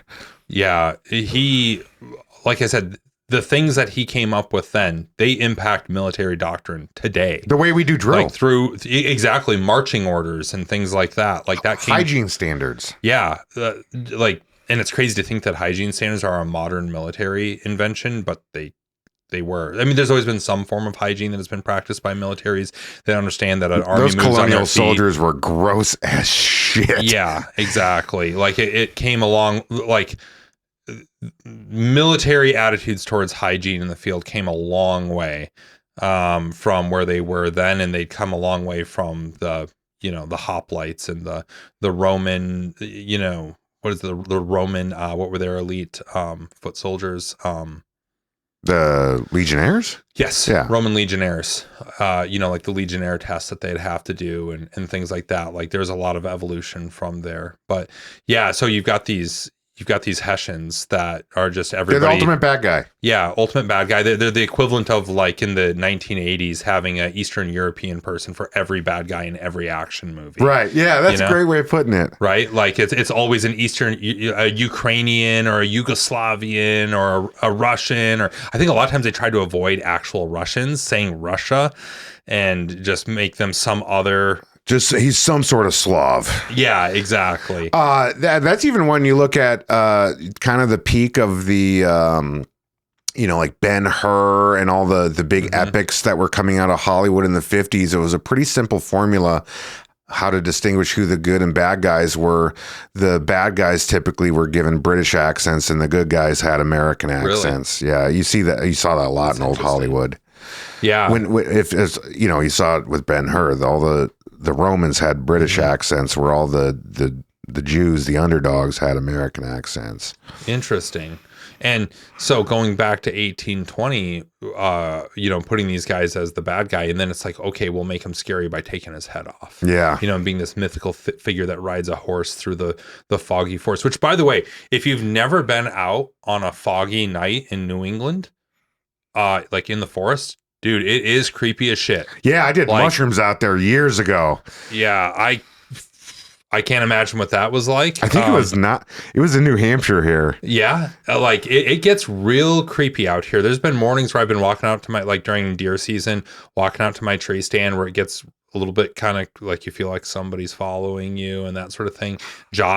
My brother Josh has some interesting stories about walking through the forest at night, like during the witching hour, 4:00 in the morning ish. Like it gets real interesting, like, and a lot of that I'm sure is your mind playing tricks on you. But I mean, yeah, that fog rolls in, and the idea of this headless Hessian trooper riding a black stallion through the night, lopping other heads off or doing whatever he's supposed to do. Like, I get that. But I mean, you imagine how viral of an idea that must have been back in the 1820s, where people largely kind of lived outside and kind of in nature. Right. You were either in the city or you were in the middle of a lot of acreage. Think about Sleepy Hollow. It was a little hamlet up the Hudson Valley there. Like, that was not a big city or anything like that. People had their own couple acres, and people were separated, and like, I could totally see how a story like that would just grip people by the throat, during that time, and just in this area. We're just, it does, for the same reason that I think for a lot of people, the Brothers Grimm, a lot of their tales are based in the Black Forest in Germany. Similar thing. There's a thing about creepy forests that just sort of gin up the imagination. Yeah. Well, moving on from there, I want to talk about something that you brought up, the Menger Hotel in San Antonio. Yeah. Old San Antonio. I'm a San Antonio guy. I like it. Yeah. So my notes here, I've got it was opened in 1859, so right before the Civil War, or the buildup towards the Civil War. Shortly after Texas independence. Next to the Alamo. And it is often billed as the most haunted hotel in the world or the United States. It's considered the most haunted building in Texas. Oh, okay. Well, fair enough. And a lot of that is the hotel itself and its own history, but it's literally, when you say it's next to the Alamo, it is literally right next to the Alamo. So it is on the grounds of where a lot of people died. Yeah. Well, what's the lore? Like, what's the myth around it? Of the Menger? Yeah. It's just, San Antonio itself, I would say, is an exceptionally superstitious community. Okay. A lot of it has to do with the deep Catholic and Hispanic roots of the city. Dia de los Muertos. Yeah, I mean that it is very much specifically a Mexican American community, and that plays a lot into kind of the views of ghosts and everything around that area. And just going back to its origins, being on the grounds it is where the Alamo occurred. Shortly after, you had a gigantic influx of German immigrants that flooded into that area, and the Menger was opened by one of those German immigrants. And then that hotel has been around since, like you said, shortly before the American Civil War. And you've had a lot of major American figures stay in that hotel. Okay. You've had a lot of, because San Antonio was the last outpost before you went west, if you were going that southern route. So there was basically nothing between San Antonio and what at the time was a growing Los Angeles. There was nothing betwing San Antonio and California, basically. To this day, there's nothing between San Antonio and El Paso. Right. I mean, they've got Phoenix now. Yeah. It's a long way to El Paso. It's a long way to get to El Paso. Yeah. Yeah. I don't know if El Paso was even a significantly sized community at that time. I bet it was a little outpost at that time. Yeah. So San Antonio was your last real significant sized town that you'd stop in before you were going into no man's land. So you had a lot of famous military officers that stayed there. You had a lot of transients that were going in and out for various reasons. And as a result, there was a lot of things that happened at that hotel that are well documented. They're not just in like San Antonio lore, like murders happen there, deaths happen there, all sorts of love triangles happen there. Do you that have any resulted in like specific examples of some of these things? I can tell you that they happen, but I can't give you like a perfect story on any of them. I can tell you, like, people, they see to this day, they think they see Teddy Roosevelt's ghost around because Teddy Roosevelt spent a significant amount of time in that hotel. It's where he recruited the Rough Riders out of. One of the companies of the Rough Riders, was out of that hotel bar there, the Menger bar. But yeah, it's considered the most haunted place in Texas. And when you look at that, when you walk into that hotel to this day, you're walking into a time warp. It's a very well kept, beautiful hotel, but you are walking minus the modern outlets and everything like that. You're walking into 1910 when you go into that hotel. Yeah. And they've kept it pretty true to its original architecture. Like the room sizes today are probably the room sizes they were in the They're the same rooms, yeah. There's some suites that there's the Teddy Roosevelt suite. They have all sorts of different. Babe Ruth would stay there. There's the presidential suite, which I've actually stayed in. But no, the majority of rooms are made for just a 19th or early 20th century transient who needs to stay a few nights before he's got to go out to California or on his way back from California. Whatever. Was it considered a like a luxury hotel back then, or was it more for the everyday man that was coming through?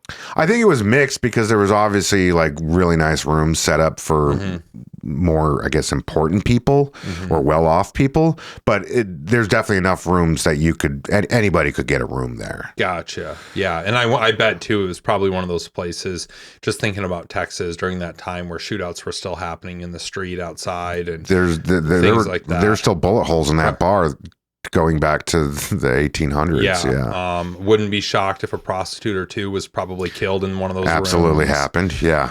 And then, just the Alamo being next door, which how many people died defending the Alamo? Defending it was in the hundreds, but counting Mexican soldiers, it was in the thousands. Wow. So, just a lot of death and other probably just, again, you think generally horrible things that happened there.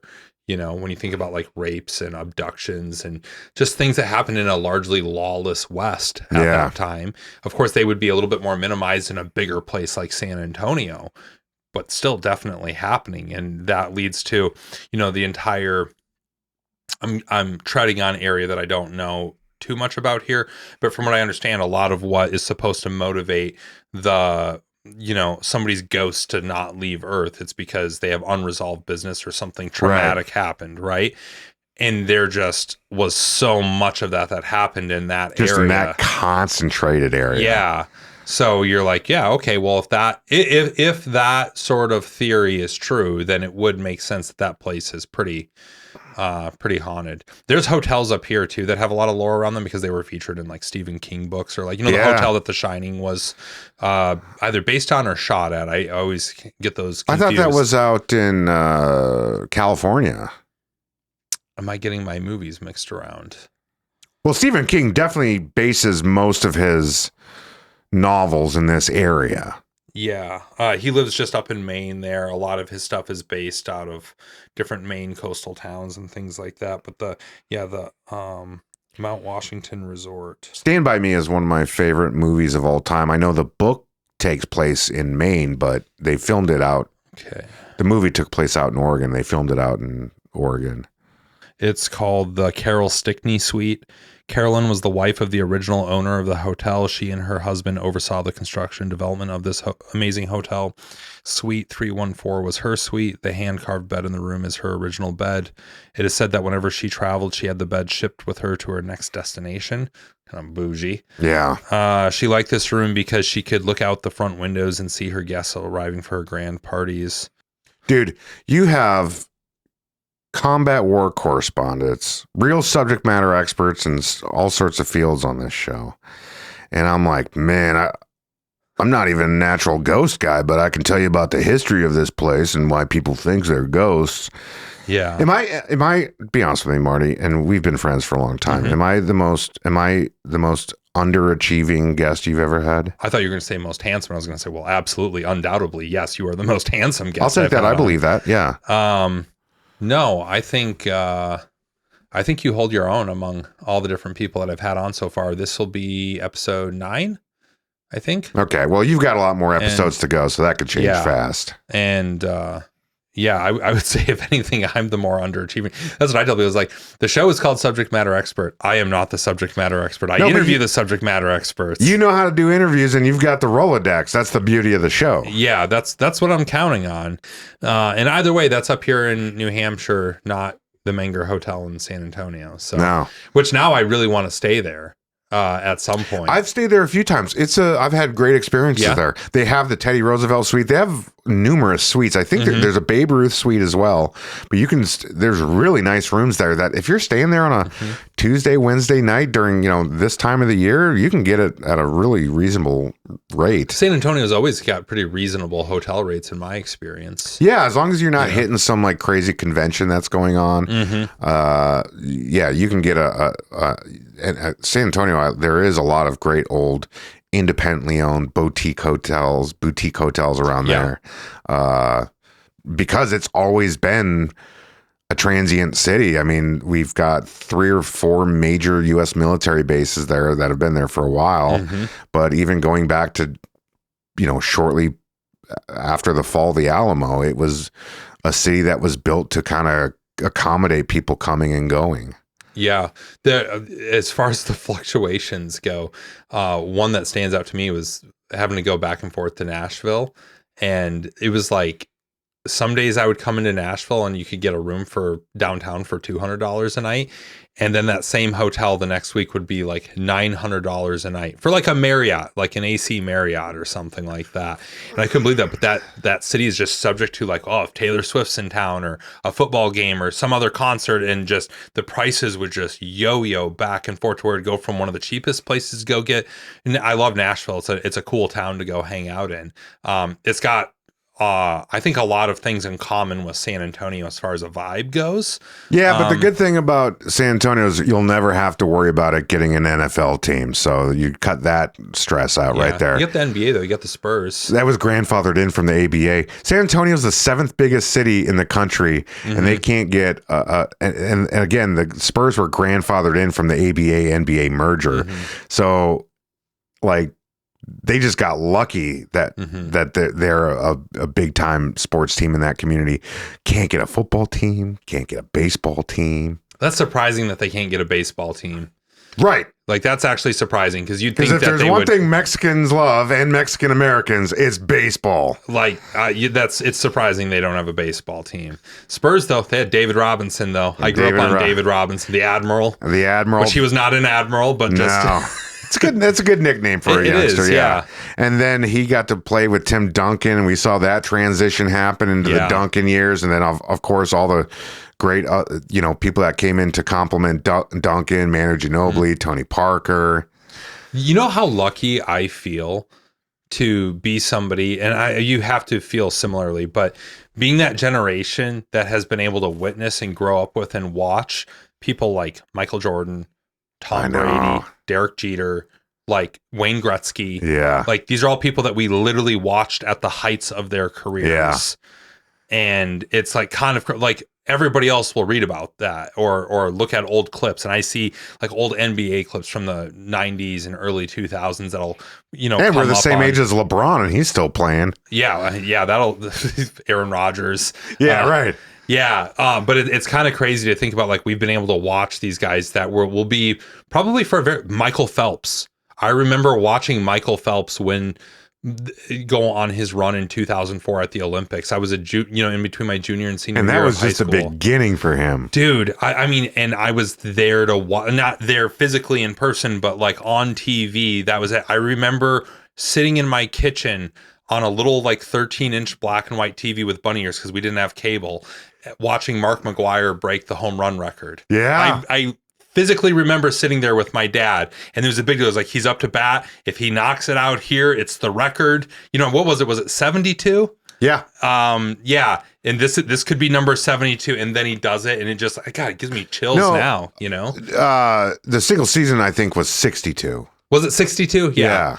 And but he hit, I think, he ended up hitting like, no, that was Barry Bonds that ended up hitting like 72. Yeah. When he broke the record. Yep. And yeah, just like Michael Phelps, a lot of those, I don't think Michael Phelps has any records that still stand, you know, because the sports continue to evolve, but they'll always, Tiger Woods, right? Like, you know, that was the golfer. He was a phenomenon. Yeah. Like these are all just the people that we, what's the other one? The bike racer, Lance Armstrong. Yeah. Yeah. Like the sports icons that we grew up with. And I don't know if this is recency bias because there's potential for somebody else to be even greater or whatever, but these were like sport defining athletes. Shohei Ohtani, it's such a shame that baseball has nowhere near the popularity it used to, even going back to the 90s when we were growing up, because you have a guy like Shohei Ohtani right now that had he been doing this in the 90s, he would have been on every single magazine, on every Wheaties box, on every single talk show.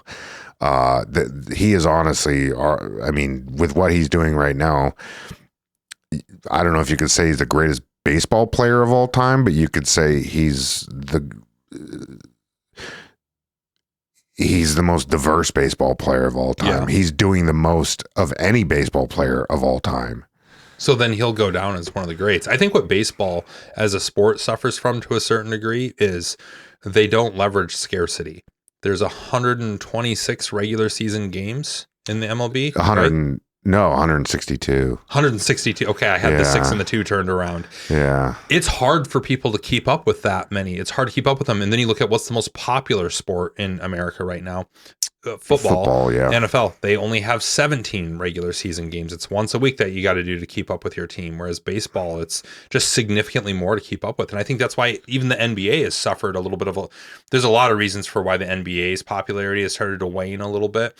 But I think they also suffer from a lack of scarcity, and that there's 82 regular season games in the NBA, you know? And I think it's hard for people to keep up with it.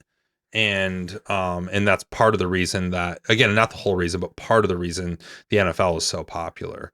And I think the MLB could stand to like cut the season in half, basically. And then that's a tall order. Oh, I know, it will never happen. Nobody's going to listen to Marty Skovlund on what he thinks the MLB should do, especially when he can barely define what an RBI is. Yeah. But like, it's a harder, for a young person, it's a harder game to focus on, because it's very mathematical. It's very analytical.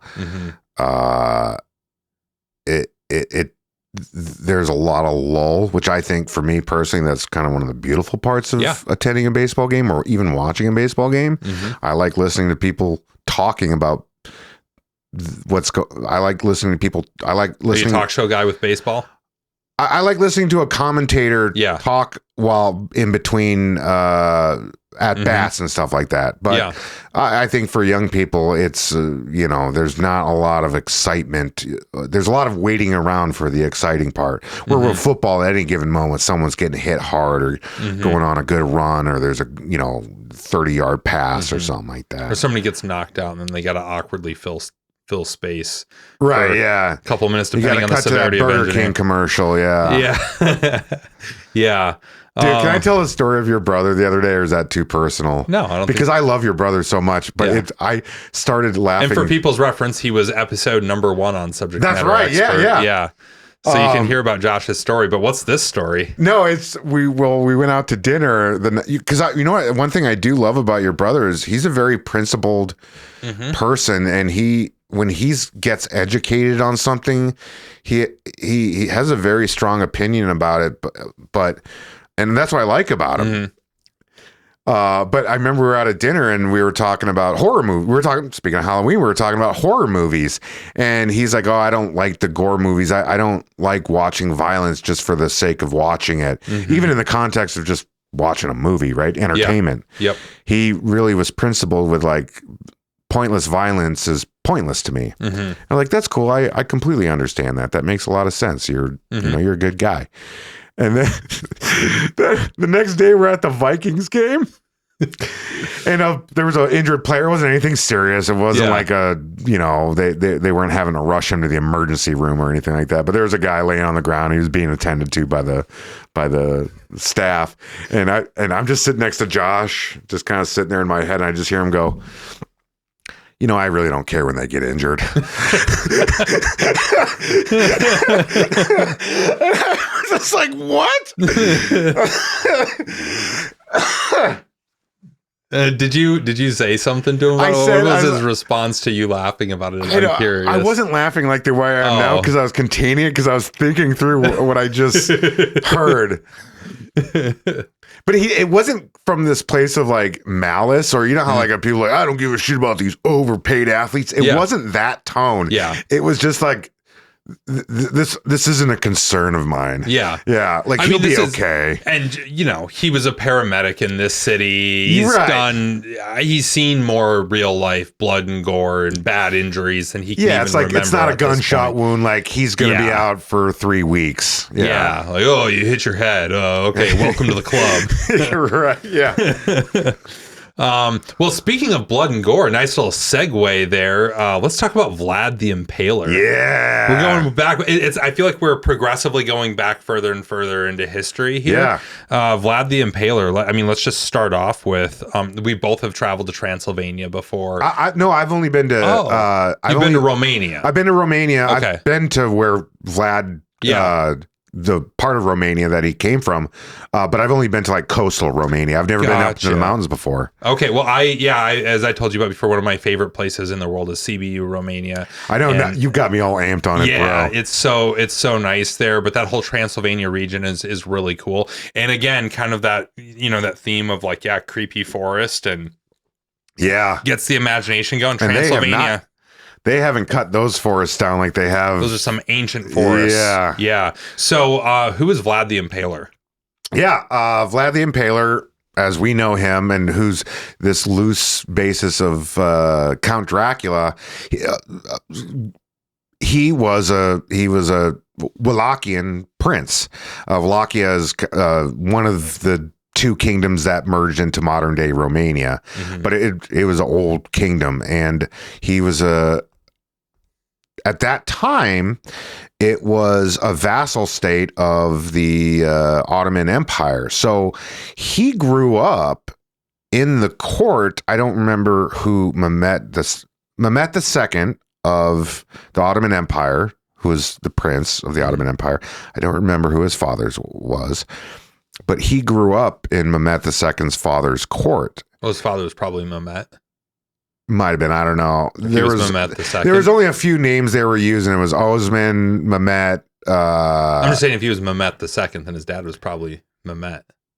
I don't know. It could have been. It could have skipped a generation. They took on different names. Yeah, that's true. Yeah, that's true. Yeah. There was quite a few Osmans because Osman I was the founder of what we know to be the Ottomans. Okay. But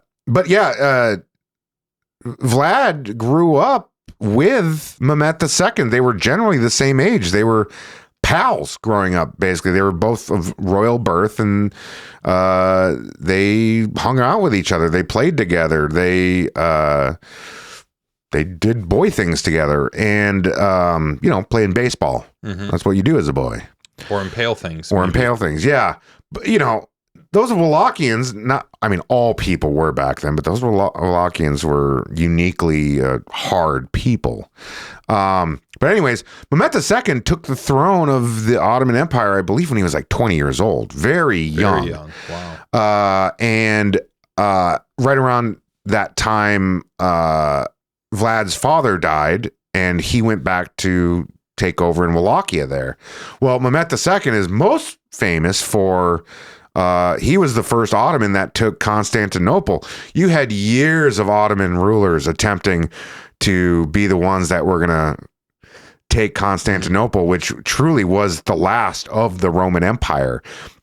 Roman Empire didn't end in the 400s AD. The Western Roman Empire did, but the true Roman Empire was still going relatively strong in the Byzantine Empire.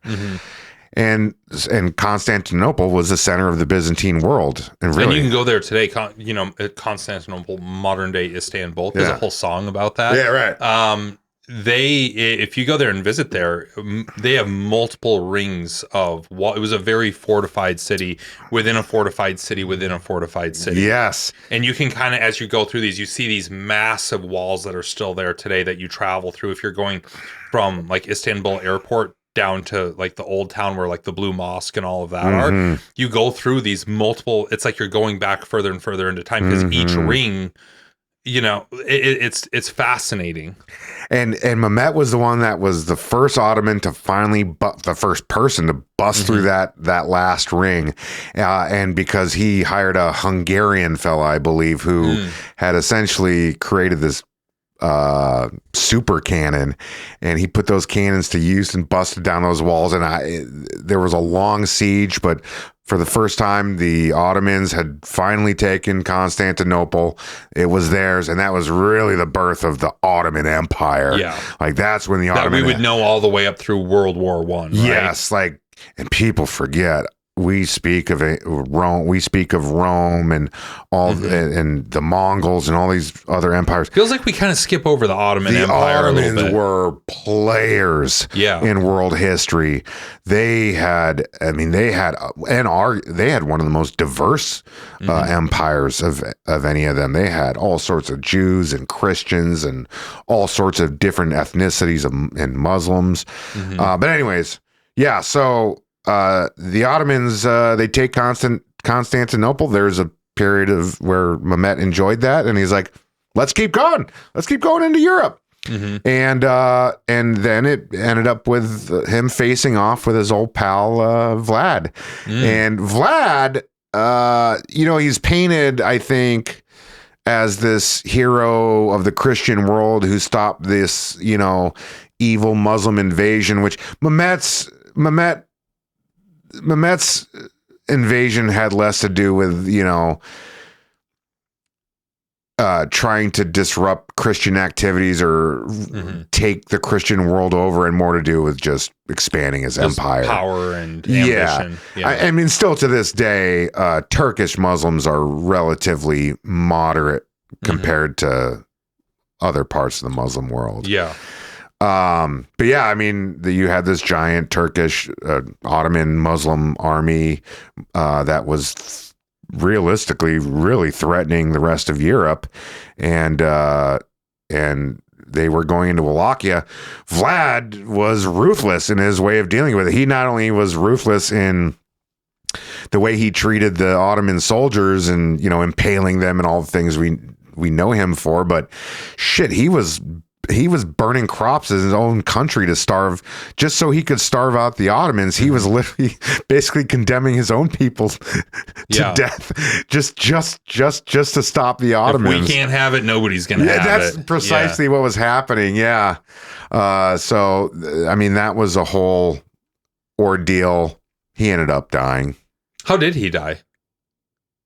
He was backstabbed, if I'm not mistaken. God, I don't want to say this with confidence, and I'm sure there's somebody watching this that's like screaming at me, not because they know and I'm not saying this properly, but he was essentially backstabbed, if I'm not mistaken, by his wife or his sister, somebody close in his circle. Yeah, the old et tu Brute situation. Yeah. I could be completely, but because I ingest so much information at once at times that you're trying to keep Vlad the Impaler separate from Leif Erikson, separate from Cornwall, and because this is the thing, when I'm researching in the moment, I'm totally in it, and then I can write and I can process everything, and then after I'm done writing, I can recite the work. But I'm doing one subject a week. Yeah, I feel similarly, like in preparing for these episodes, trying to make sure that I'm an informed interviewer, so that I can have intelligent conversation, ask intelligent questions. I do a decent amount of research, and even back in my journalism work, where you do these deep dives into one specific story, but then you're moving on to something that might be completely different. That's why a lot of journalists, they'll have a specific beat so that they can stay in there. But I never really had a specific beat, and that's what makes you a subject matter expert. Mm-hmm. Yeah. Well, yeah, exactly. When you own a beat, then you can, really do that. Like our mutual friend, Jared Keller, who I want to get on the show at one point, like he just owns the laser beat. That guy is all over all things lasers. He runs this Substack called Laser Wars. And he's somebody that, like, you're not going to find another person. I bet even people that develop are doing R&D on lasers probably don't know the breadth of what he knows on just all things lasers, I think it's really interesting stuff. I'm going to confirm. I'm going to embarrass myself. Oh, I'm going to get ahead of the embarrassment if I'm wrong. Yeah, we'll just do a little in progress fact check. Yeah. Actually, why am I going to I should just be using ChatGPT, right? I guess so. Speaking of AI, I mean, that'll give me a quick, and what's crazy is I've researched this in the time period that I was doing it pretty extensively. And now it's also, how did Vlad the Impaler die? Okay. The Impaler. The Impaler. Yeah, I think the more common thing is that he was murdered by nobles. Yeah, there was some sort of conspiracy. Somebody wanted him gone off the throne. Now I'm thinking, who the hell was the one that got sold out by their sister? Yeah, could have been him. Yeah. Well, how do you, when we think about like the real politics of that time and who Vlad was in the warfare and all of that, how do we separate like what the real history is and what sort of the stuff that gets associated with the myth of Dracula? Is there any sort of crossover, do you think, between the two things, or brutality? Yeah. There's obviously religion infused into the Dracula stories. There's a religious context there. It's very little similarity. Like I'm sure Vlad the Impaler did not sleep in a coffin or, drink blood or anything. No, he was just a ruthless guy. Yeah. That's somebody that you would maybe put in the same league as like a Genghis Khan or somebody like that. That was just... Yeah, he was quite more often on the defensive where Genghis Khan was on the offensive. But he was a product for the time and area that he came from. Yeah. Well, do you think that... But I'm sorry. No, go ahead. I mean, for an Anglo or Western European, especially back then, but it's still the case to this day, like Eastern Europe is still a very mysterious and can be a scary place to, if you're a Parisian or from London, there's something scary about, a place like Romania and those mountains and their old ways of doing, kingmanship. Yeah, and like you said, just a rougher people. Yeah. I think that's a theme they were backwoods, yeah. And they were Orthodox. They weren't, I don't think they were Catholic. They were Orthodox, so that adds an extra layer of mysteriousness there. Yeah, that makes sense. Do you think that, with what he was doing, some of those brutal tactics like impaling people, and you see some of the imagery when you look this up, it's like they really, I think, dramatize it most likely, but you can kind of imagine what it would look like back then after one of these things happened where he's trying to make an example. Do you think it was, despite how horrifying it was, do you think it was an effective tactic back then with the way people were? The Ottomans definitely got the best. I mean, the Ottomans. It didn't slow them down. No, I mean, it slowed them down, but the Ottomans ended up having a significant chunk of Europe regardless. Yeah.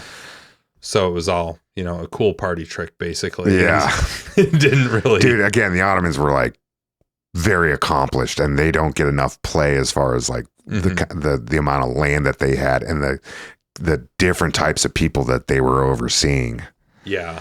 Because you have a European Muslim kingdom in its roots that's overseeing, a bunch of European Christians, a bunch of Arab Muslims, which the Arab Muslims and the European Muslims, that's religion is the only thing they have in common. Yep. And it wasn't good enough to make the Ottomans last. It was the Arabs were a significant reason why the Ottoman Empire fell apart. The Arabs, they wanted out.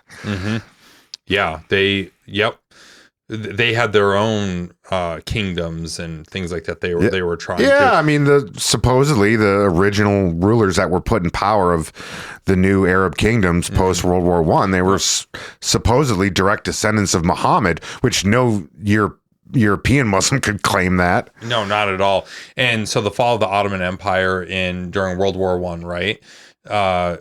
That's only 40-ish years from oil being discovered in the Gulf states. Yeah.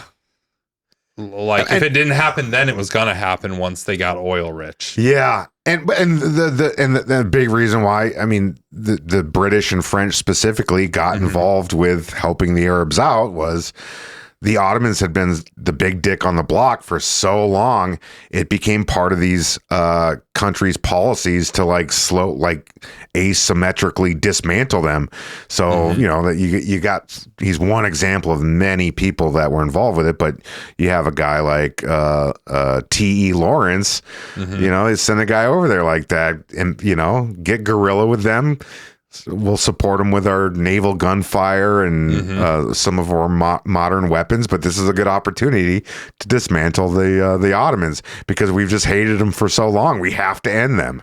Yeah, that makes sense. Yeah, T.E. And Lawrence. the Arabs want to end them, so we'll help the Arabs out. Yeah. And then we'll screw them over.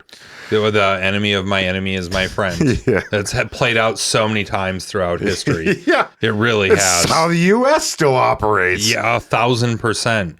Well, let's move on to another one that I was, again, completely unaware of this person until you brought her up last night, but Elizabeth Báthory. Yeah, man, I brought her up, but honestly, I could give you the brief summary of who was she? Yes. She was an Eastern European noble, low-level noble woman, but enough to where she got away with noblewoman shit, and she was essentially a serial killer. She was targeting women of low birth, peasant girls, and they were disappearing all throughout this area. Really? And it ended up, and they sent somebody in to essentially interrogate her, and they found that she was, murdering and torturing all these poor young girls. Bunch of bodies in the basement sort of situation? Or? Yep. No, literally a bunch of bodies in the basement. And she was just brutally torturing and murdering them for her own amusement. And Jeez. And again, it's still to this day, right? That's people of low income, they disappear and nobody gives a shit. So you can only imagine back then, and that, it was a lot harder to stand up to people with power back then. It basically had to come from someone with more power to essentially arrest her, which they basically just put her on house arrest. Yeah. They're like, don't do that again. You can't leave. Quit being fucking weird. Yeah, you're not allowed to be around young girls anymore. Yeah. Well, so did she really bathe in blood, or is that just myth? So I think the verdict's still out on. I think the popular conception is that she did. I don't know if that's ever been proven. Yeah, but fucking weird though. Weird stuff. She was a serial killer. Yeah. Yeah, there was something wrong with her. Yeah, and what do you know? You said Eastern European. Do you know what specific country or what the country would have been? Because this was late 16th, early 17th century. Yeah, I think. Well, let's That's look like it the up. Pirate era. Let me guess and be wrong, and then we'll fact check me. Although I wasn't horrible with the whole Vlad thing. No, not at all. I think it would have been in like modern Slovakia. She was Hungarian. Oh, okay. So we're still in the same... With family estates in Transylvania, so Hungarian, Romanian. So again, we're painting a picture here of the type of person that was coming out of... So I was... And we got to be clear... And Vlad the Impaler was 15th century. Yeah. So this is all within 100 years-ish, 100-ish years of each other? Yeah, two renowned killers from the same area and same cultures. And we got to state, too, like, the Romanians are very... they're a very unique entity out in that part. They're predominantly surrounded by Poles and Slavs, and Germans, and Germans and Catholics, but they're historically Orthodox people, and they're of more like Greek origins, but they're not like Greeks. They very much are like a very unique language compared to the neighboring languages. It's a very interesting, unique place. It's always so. I'm glad you bring that up, because there's always this like misconception, this popular sort of way, the picture when you say somebody's European, people think in America, I think in particular, they think of a white Western European from like the UK or Ireland or France or something like that. Yeah. Europe encompasses a lot of different ethnic groups. Turkish. Like Turkish people. Turkish people, different types of Russians, the Spanish people and things like that have a lot of Moroccan influence. And like the Greeks. Europe Greeks and Italians are not white, really. Like, I know technically they are like, on the census form they check white, but they don't look like people from the UK or Western France. Well, our idea is white Americans historically have been of Western European descent or Northern European descent. And really what you call them is they're not white. They're not black. They're not Asian. They're Hispanic. Ethnic whites. Yeah. But it's interesting though, because people just don't think, I think they think that all of Europe looks like what somebody from Normandy, France looks like. No, but even like Scandinavians who are like considered like physically like the white, blonde and even Scandinavian white, like we imagine this and they're all these tall, blonde, blue-eyed people. No, that's never been the case. There's been a lot of genetic diversity even in Scandinavian lines. Yeah. There's a lot of dark-haired people. Like I'm a swarthy looking guy. I can be very white ambiguous, right? I can play You've played your fair share of Middle Eastern characters. Yes, I have. Greek and Italian, I can pull that off. As far as I know, I'm of just like English, Scottish, and French ethnic bloodlines. That means that there are people that are from that part of the world that they have darker features. Yeah, exactly. No, that makes sense. There's just, I think until people go and travel to these different parts and see how different a place even like Europe can be, never mind entire continents like Africa and Asia, where people categorize these entire continents as like one thing. Ethnicity is far more important to the direction of human behavior than race is. Race means shit. Race doesn't mean. Can I swear on this show? Yes. Race means fuck all. Race isn't a factor, and we make it a factor. The dumbest people in society make race a factor. Ethnicity is everything. Yeah. Right? People are ethnically Irish and people are ethnically English.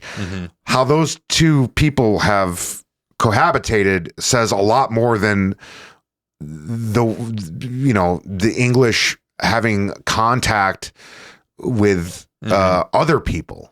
And with modern transportation and the modern immigration practices, modern wars with displaced people that get shuttled around the world, race will continue to become a less and less important factor because like the guy that I had on the last episode talking about like refugee work that they do in Uganda was one of the main people that accepted Afghan refugees during the Afghan withdrawal. Right. Guess what? A lot of those people are probably never going to leave Uganda. Yeah. You know what I mean? Like the racial makeup of Uganda is going to look different. There's some dumb white bitch in this country right now with purple hair who they'll see an Irishman and they'll literally just look at that person just at face value and they will say, oh, it's one of those colonizing cis white men. And they'll say that about an Irish person, which if we know about the Irish, they've been the ones that have been colonized the whole time. They've never colonized anybody, but they'll say that kind of shit because all they'll see is skin color. That is so fucking surface level.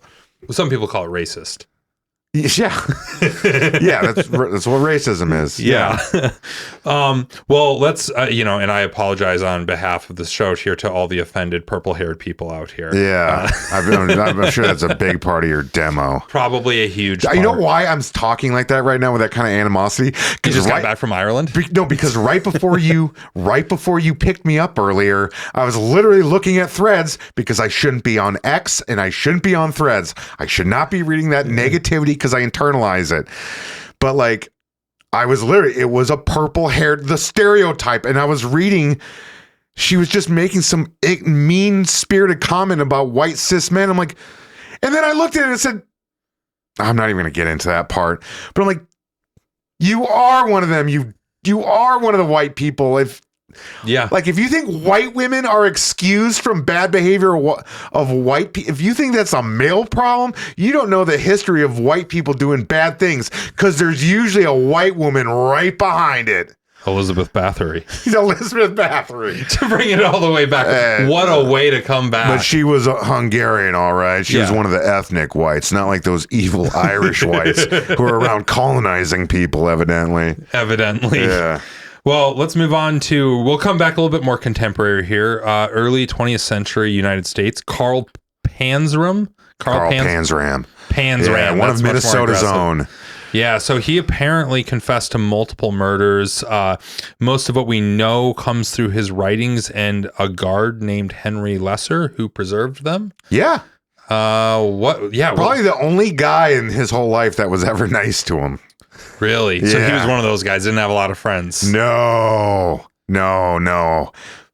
Effed up from the beginning, pretty much. Dude, I'm literally currently writing an episode on him, and this is the first time ever. I'm probably like 9 pages in, which equals probably like almost 20 minutes of screen time. Mm-hmm. I'm literally... It was happening right before you picked me up, whereas like his crimes were so bad. I don't know how I can even like make humor of this. Yeah. Because like a lot of it involved like children, like messed up stuff that I'm not even going to attempt to like. Yeah. You can look it up yourself, and I'm going to do an episode. I will do the episode, but like I'm really struggling to be like, how can I keep it? The show is generally supposed to be kind of lighthearted, and even in the face of horrible things that have happened. And there's ways to go about that. I'm having a hard time with Carl Panzram. And it's hard the more, the closer it is to contemporary times, the harder it is to joke about things, right? Absolutely. Because of recency and all that. With a guy like this who's early 1900s, that's still... relatively close. It's more recent than talking about a dude impaling people back in the 15th century. And from a different country. Yeah, and he's one of the ethnic whites. And this guy is... I don't relate to the ethnic whites. I'm one of this guy's from Minnesota. He's from my home state, our home region. Yeah. No, he was... his parents were Prussian immigrants. He's first generation American. Those damn immigrants. First generation American. 6 brothers and sisters. Horrible childhood he got the raw end of the stick from the get-go. Abusive alcoholic father, inept mother, worked on the farm and he worked on the farm when truancy laws came into effect. So his parents were all pissed off that, my kids have to be gone for 6 hours a day to go learn how to read. So what they would do is they were forced to be in school, and then Carl and his siblings would come home and be forced right back onto the farm, and he was basically getting 2 hours of sleep every night at best as a young child. That's not good. Yeah, but anyways, his first time being arrested was when he was 8 for public drunkenness, and then that continued pretty much through all of his adolescence. He ended up, and he was a bad child from the get-go. Yeah, not a guy that was competing for valedictorian. No, and I think there were some of it was he was born bad, and the circumstances made it even worse. He got sent to reform schools in Minnesota at a very young age, and it was at those reform schools that the adults that were supposed to take care, as was often the situation back then, he orphanages, was abused, horribly sexually abused, and then he he literally, at one of the schools, he literally burnt the school down, like literally burnt. Wow. He didn't burn it down as he had noted the authorities and the cops got involved and all the people who abused him were held responsible. No, he literally burnt the school down. Which so far you're like, heck yeah, Carl, way to stand up for yourself. Problem is he started out the victim and then became one of the worst perpetrators ever. And he was basically in and out of reform schools and jails and prisons multiple times by the time, and he would escape. That was another. So he wasn't being let out on good behavior. No, rarely. Yeah. Rarely. And the problem back then too is, and you'll see this in his adult years, record keeping was dog shit. So he didn't know that he was escaping. He was going into multiple prisons under multiple aliases. They had forgotten Carl Panzram even existed. He had 5 or 6 different aliases that he served time under. They didn't know that he had just escaped from another prison the state over. He was just a new person that they booked. He was going to prison under multiple aliases within the same state at times. Wow. That happened to him in Oregon. But yeah, you don't even know where to start with a guy because he most likely committed his first murder when he was like 14, 15 years old. And it was at that time he started committing rapes on other. I was going to say, like, when you think back to his first ones, was it more of like probably a crime of passion sort of thing, not a deliberate like abduction and murder? Or do you think that he started right off? He was a bad egg. He was a bad egg. Admittedly, he was an evil little shit from the get-go. And then obviously circumstances around him just propelled him into the reason why I think I don't do true crime stuff. That's another reason why I'm having a hard time writing this, because I don't do true crime stuff. It's not really my thing. I like talking about Vlad the Impaler. I like talking about Turkish invasions of Romania. How our world came to be what it is today. Right. Instead of individual pieces of crap. Yeah. Because Carl Panzram did not impact the state of America today or the state of the world today. No, he's just an evil piece of shit and nothing changed because of him. But I think the reason why I think he's so evil is when you look at like a guy like Ed Gein or Jeffrey Dahmer, who, they're making these series about now. They're certainly evil, but they stuck to one thing. They were murderers. They were serial killers. They were, what was unique about Panzram is usually criminals will stick to their area of criminality. Panzram did everything: arson, burglary, robbery, rape, raping of all ages, of all genders. He was a murderer. So it's unfair to say he was just a serial killer. Like he was just all these things. He was all the bad. Everything bad you can do, he did. He did everything imaginable as far as the bad crimes. He stole yachts, he stole bicycles, he burned down. He tried to kill Lutheran clergy members. That was when he was still a teenager, 15, 16 years old. I would think it was after he attempted to murder a Lutheran priest is when he ended up joining the army, where his time in the army didn't last long. He was caught stealing money and sent to Fort Leavenworth, and that's where he states that any good left in him, which I can't imagine there was any at that point, was gone after his time in Leavenworth. And after Leavenworth, I think that ended in 1910. So from 1910 to 1920, he was just going around all over the country, all over the world. He was going down to Mexico. He was going out to Europe. He was going out to Africa. Really? Raping and killing in all those places. How was he getting around? I mean, back then it was not easy just to go to Europe or go to Africa. Boats, smuggling. He was train hopping, which was very common back then, and that's where he would prey on young. I mean, he got gang raped as a young boy on a train by a pack full of hobos. We see that in the movies. We joke about hobos on a train in the movies, but I mean, dude. No, I've like to this day they call them train corps, like train kids. Yeah, like it's they still exist. I've got. I don't want to name names or anything, but I got somebody close to me that lived that life for years. and the stories that come out of that, like, you'll never look at train tracks the same way again. Yeah. You know, like it's That's a to this brutal day, life. it is. Yeah, they are not the nicest people. And imagine Horrible things happen, you know? Yeah. So you got Panzram who's preying on the young people in those situations. There was one I know you're trying. I don't know if you're gonna get monetized me talking about this stuff. There's one instance he held a train conductor at gunpoint and forced him to rape another hobo on the train and then killed both of them. Just sadistic. He's just like evil. a sadist if there ever was one. Yeah, and his rapes and sodomies easily number into the hundreds. His theft of people, easily numbers into the thousands. The murders they think is somewhere in the 20s and 30s. Just everything evil about a human being that you can imagine was in this man. And I mean, dude, Howard Taft was the Secretary of War when they originally called it the Secretary of War, who personally signed off on Panzram's being sent to Leavenworth. 10 years later, Carl Panzram robbed Henry Taft's house, who at this time I think he was a Chief Justice, robbed a former president and current Chief Justice's home and stole jewelry and a freaking revolver from the former president of the United States and used that revolver to commit other fucking crimes.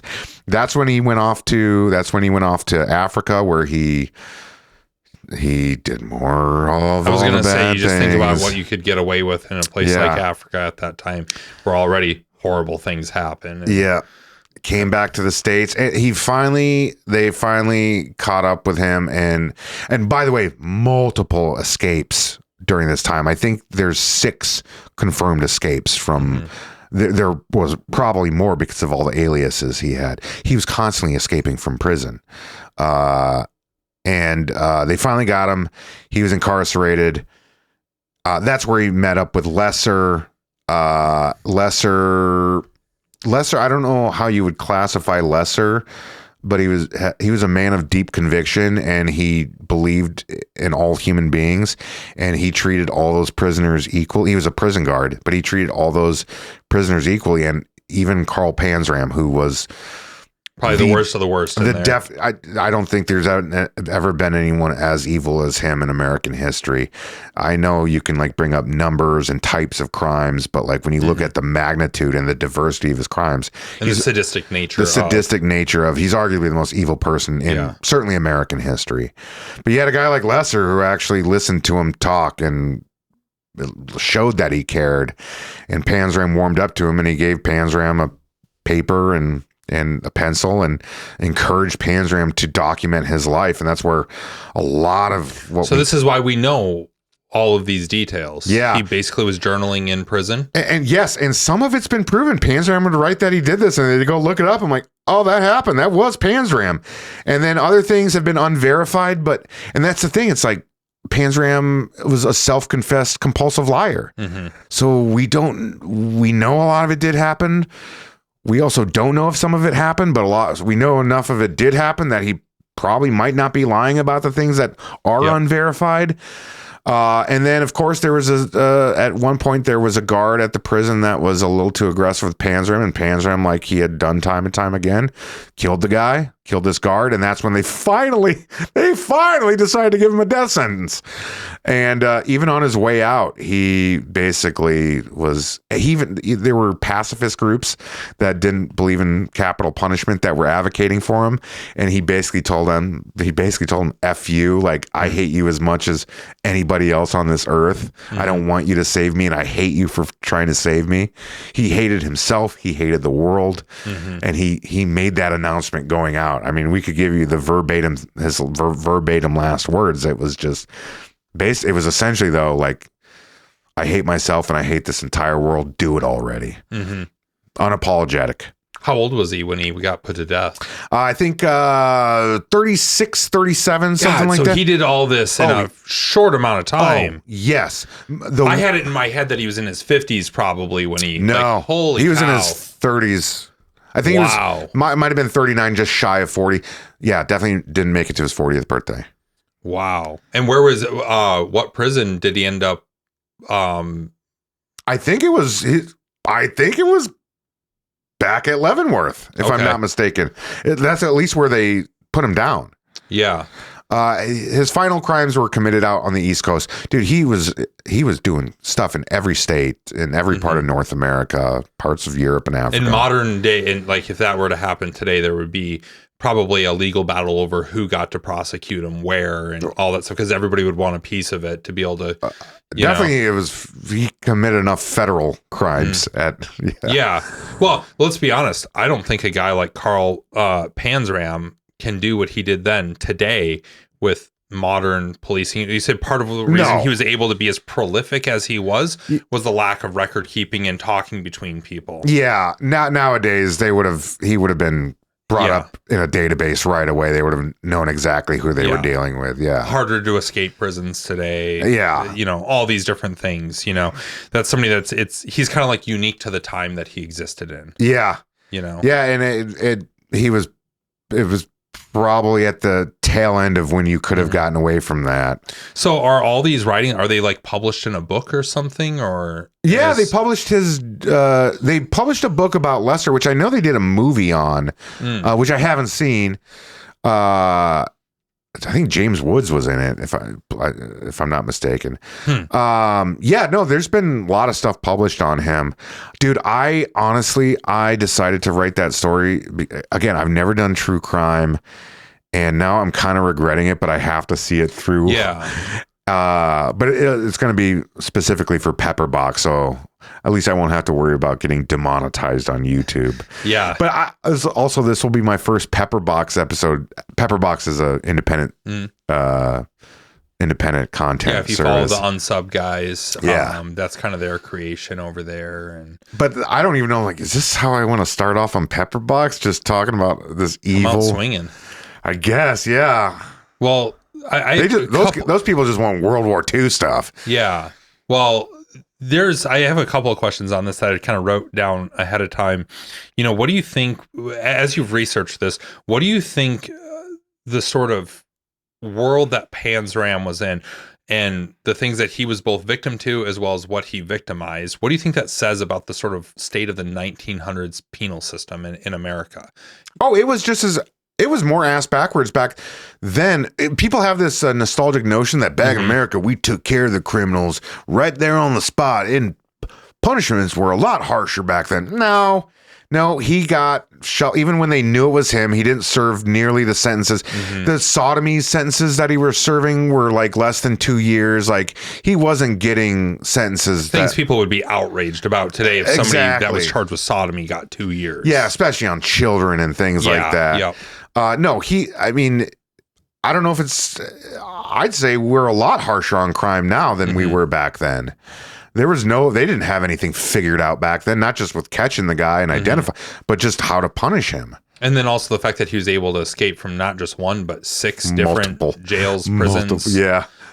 There were some places, there was a few times he had escaped within 3 months of his incarceration. Wow. And that's when you think back too, that's really when like the lore in the sort of legend of Alcatraz really came to be, because it was so inescapable. Because I don't think that, you know, a guy like Panzram escaping, I think it was somewhat common back then that, you know, a cunning and, you know, halfway intelligent person could figure out a way to get out of prison. Yeah. So this thing, I think that's kind of how like Alcatraz, is it any more secure? Was it any more secure back then than modern like supermax prisons today? No, probably not. No. But like the legend of it really grew because of how sort of porous every other prison was. Yeah. In comparison, which is another, you think of a guy like Panzram and you're like, God, how did he not end up out on Alcatraz? You know? You almost just the popular culture, sort of the way you think of Alcatraz, you're like, that's where people like Panzram should go. Yeah. He was operating under, again, like they never pieced all this together till the very end. Like, he was just operating under so many different aliases. They have all the old mug shots of Jack Allen was one of his names. Jefferson Davis was one of his names. Sometimes it was just Jeff Davis. Sometimes it was his actual legal name. They have all the mugshots, but we're talking a span from all the way from New York and Maryland to Fresno, California, and Astoria, Oregon. Yeah. I mean, the guy got around. He was down in Mexico up to getting into stuff down there, all over Texas. Yeah. Well, and as you kind of think about how to roll this story out, I guess kind of a cool thing to think about is, if you're having to teach him and his story as a cautionary tale, what's the lesson here? Like beyond just pure shock value. That kind of evil just exists, and there's no amount of education or bringing a child up in the right upbringing. Sometimes you just get true bad eggs like that. Just people who are there is true evil in the world, and that's not sometimes you get a dog that just wants to bite. Doesn't mean that dog was hit or anything, or sometimes a dog's just going to bite because it's just wired wrong. Human beings are no different.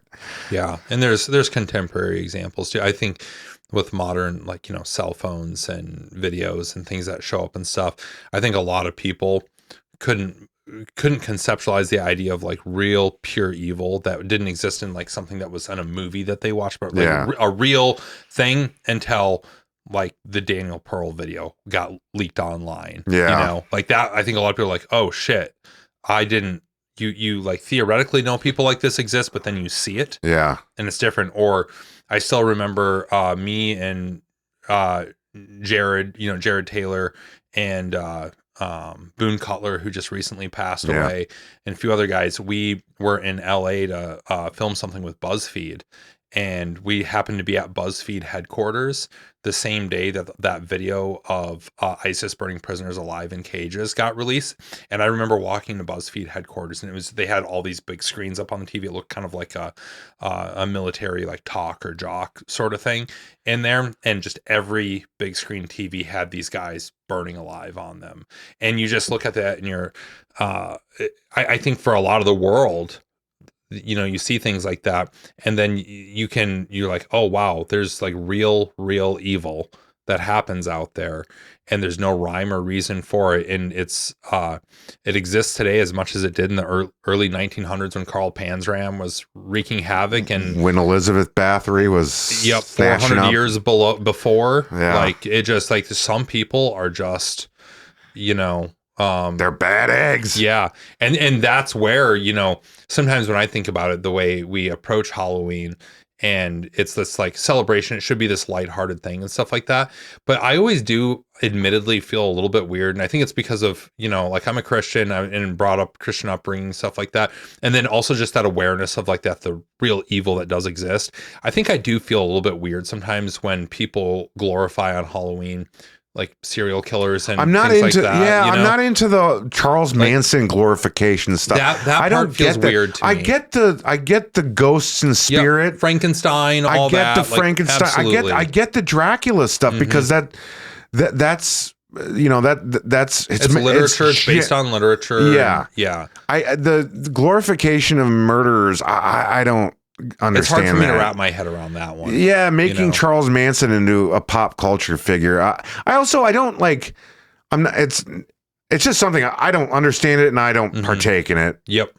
People do, and Yeah, and it can be a fun thing, and it's fun to take your kids around and trick-or-treating, and it's fun for my daughters to dress up as Disney princesses. Yeah, but even a ghoul, that's innocent to me. Yep. You're not inviting spirits in your house if you're dressing up as a ghoul. I don't care if somebody puts from the movie Scream, that people wear the mask and stuff like that. That's a make-believe character. Exactly, right? It's the real people that get kind of glorified around this time of year. Don't have your 5-year-old dress up as Carl Panzram for Halloween. All right? There's a lot of layers to why that's not good. Yeah, a couple of different ones.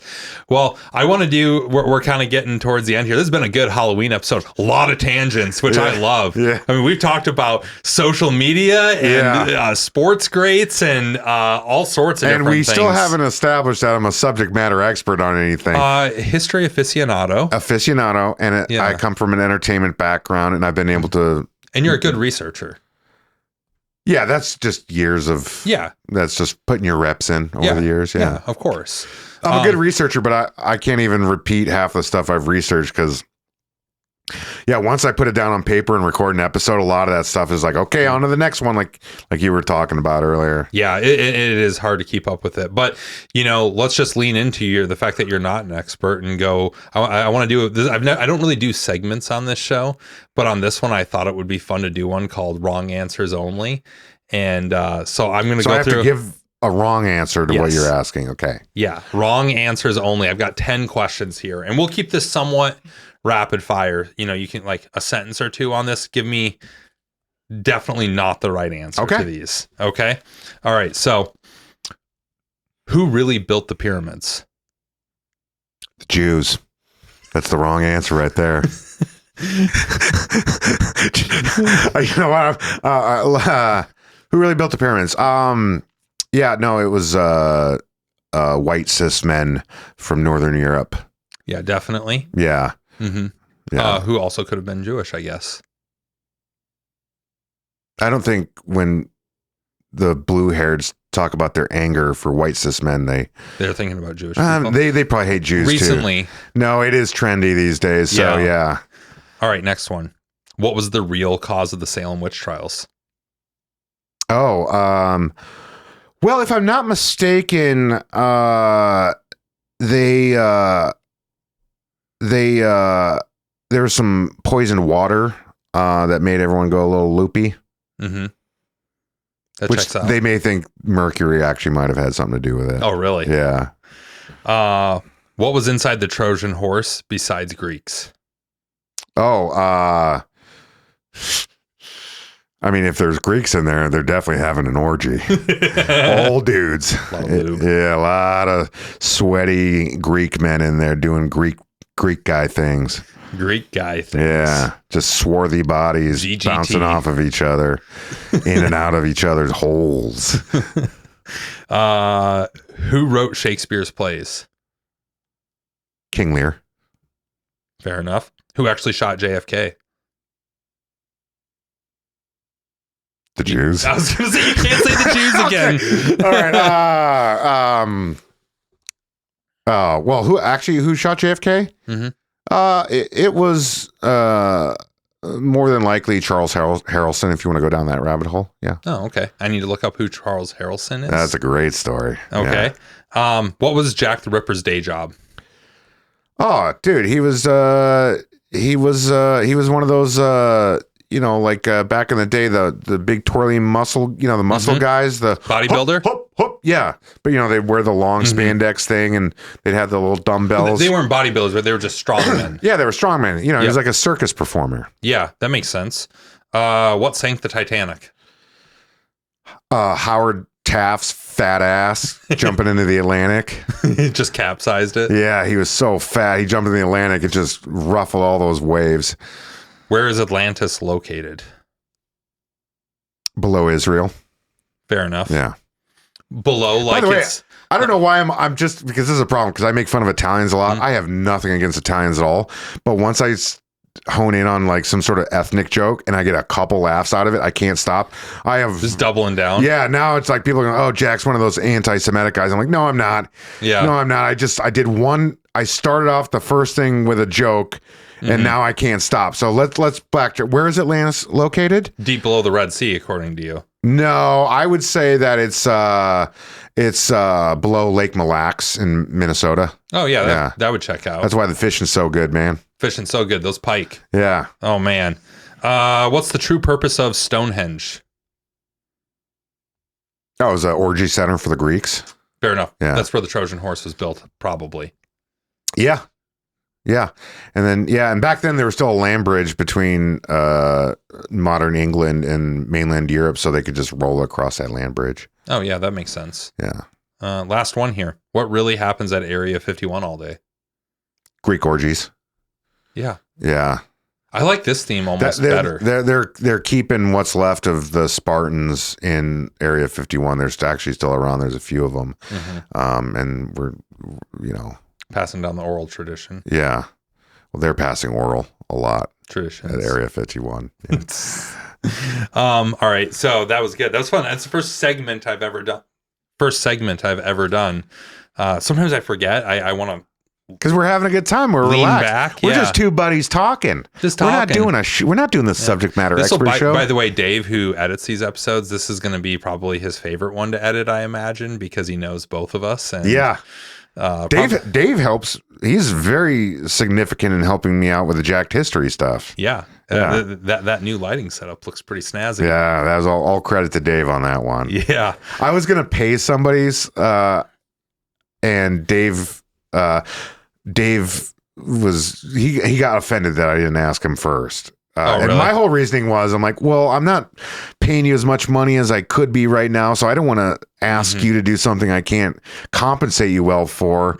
But he was like, why didn't you ask me first? And I was like, oh, dude, I didn't want to bother you. Yeah. So you're gonna do it? Thank you. Yeah. I mean, we both have that same like Midwest polite, like I just didn't want to inconvenience you. You're right. Yeah. And in the process, I've offended you somehow. I can't give you the money you're worth, so I'll just. Well, I want to set Carl Panzram aside because you've already said that you're doing an episode on him. Yeah. But to wrap this up, if people are not watching Jacked History, you definitely need to be. It's awesome, especially if you like entertaining history. Like you're very, very much invoke a entertainment angle into it, so it's a fun thing to learn about. But you genuinely learn things too. Yeah, that's the goal, is to entertain people, but also, you're gonna walk away knowing a little something about something. Yeah. Well, so if you could film a Jacked History episode on location at any of today's stops, where would that be? What would that look like? On any of today, as far as stuff we talked about? Yeah. If you were going to go on location and do a Jacked History I would absolutely want to go back to Romania. And since I've never been to the mountains out there, I would actually absolutely go back to Romania. Such a good trip. Yeah. Yeah.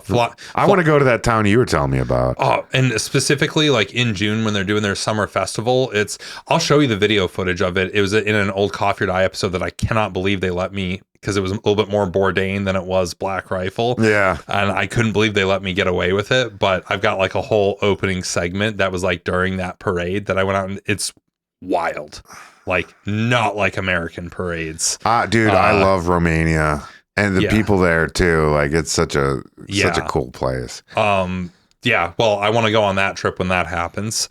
And then let's just cap this off. It doesn't have to be Halloween related or anything like that. This is coming from why I need to tee this up for the audience here. I am excited to ask you this question because I once sat out on a patio in Las Vegas and saw you verbally berate a group of guys about how the Pledge of Allegiance was written by a socialist. Oh yeah, I pissed very off. Patriotic guys that did not want to hear it. No, it makes people really uncomfortable hearing that. Yeah. So with that in mind, what's your hottest historical take? I mean, I don't think that's my hottest because it's the truth. No, not that one. What is your hottest historical take? That one is one of the hottest because that's just something that makes people uncomfortable, but it's fucking true. Do you want to go into it? Yeah, I was going to say, let's get the take. Yeah, like the Pledge of Allegiance this is my opinion, and then I'll give you the actual factual, I'll tell you what happened, and you'll know why it's my opinion, but Pledge of Allegiance is bullshit. Yeah. Star Spangled Banner is awesome. That's a banger. Every time I'm at a sporting event and they say, "Would you please stand and remove your hats?" I'm one of the first ones up. I'm ready to go for that song.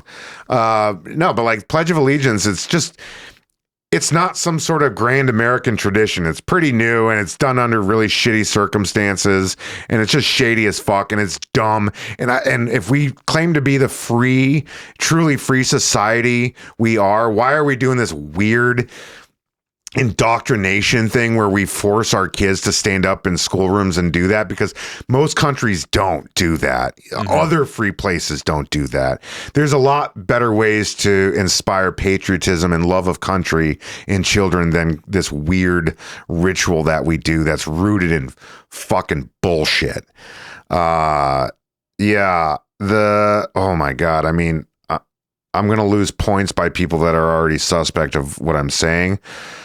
Francis Bellamy was his name. I was struggling. Francis Bellamy was a socialism back in the turn of the century or 20th century wasn't the dirty word it is, and it was not uncommon for people to be open socialists. That was very much a mainstream European movement and not uncommon even within the United States.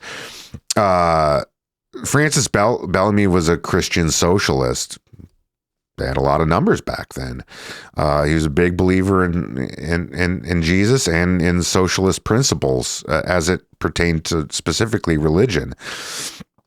He essentially got hired by this magazine. They wanted to sell flags, and he basically created the early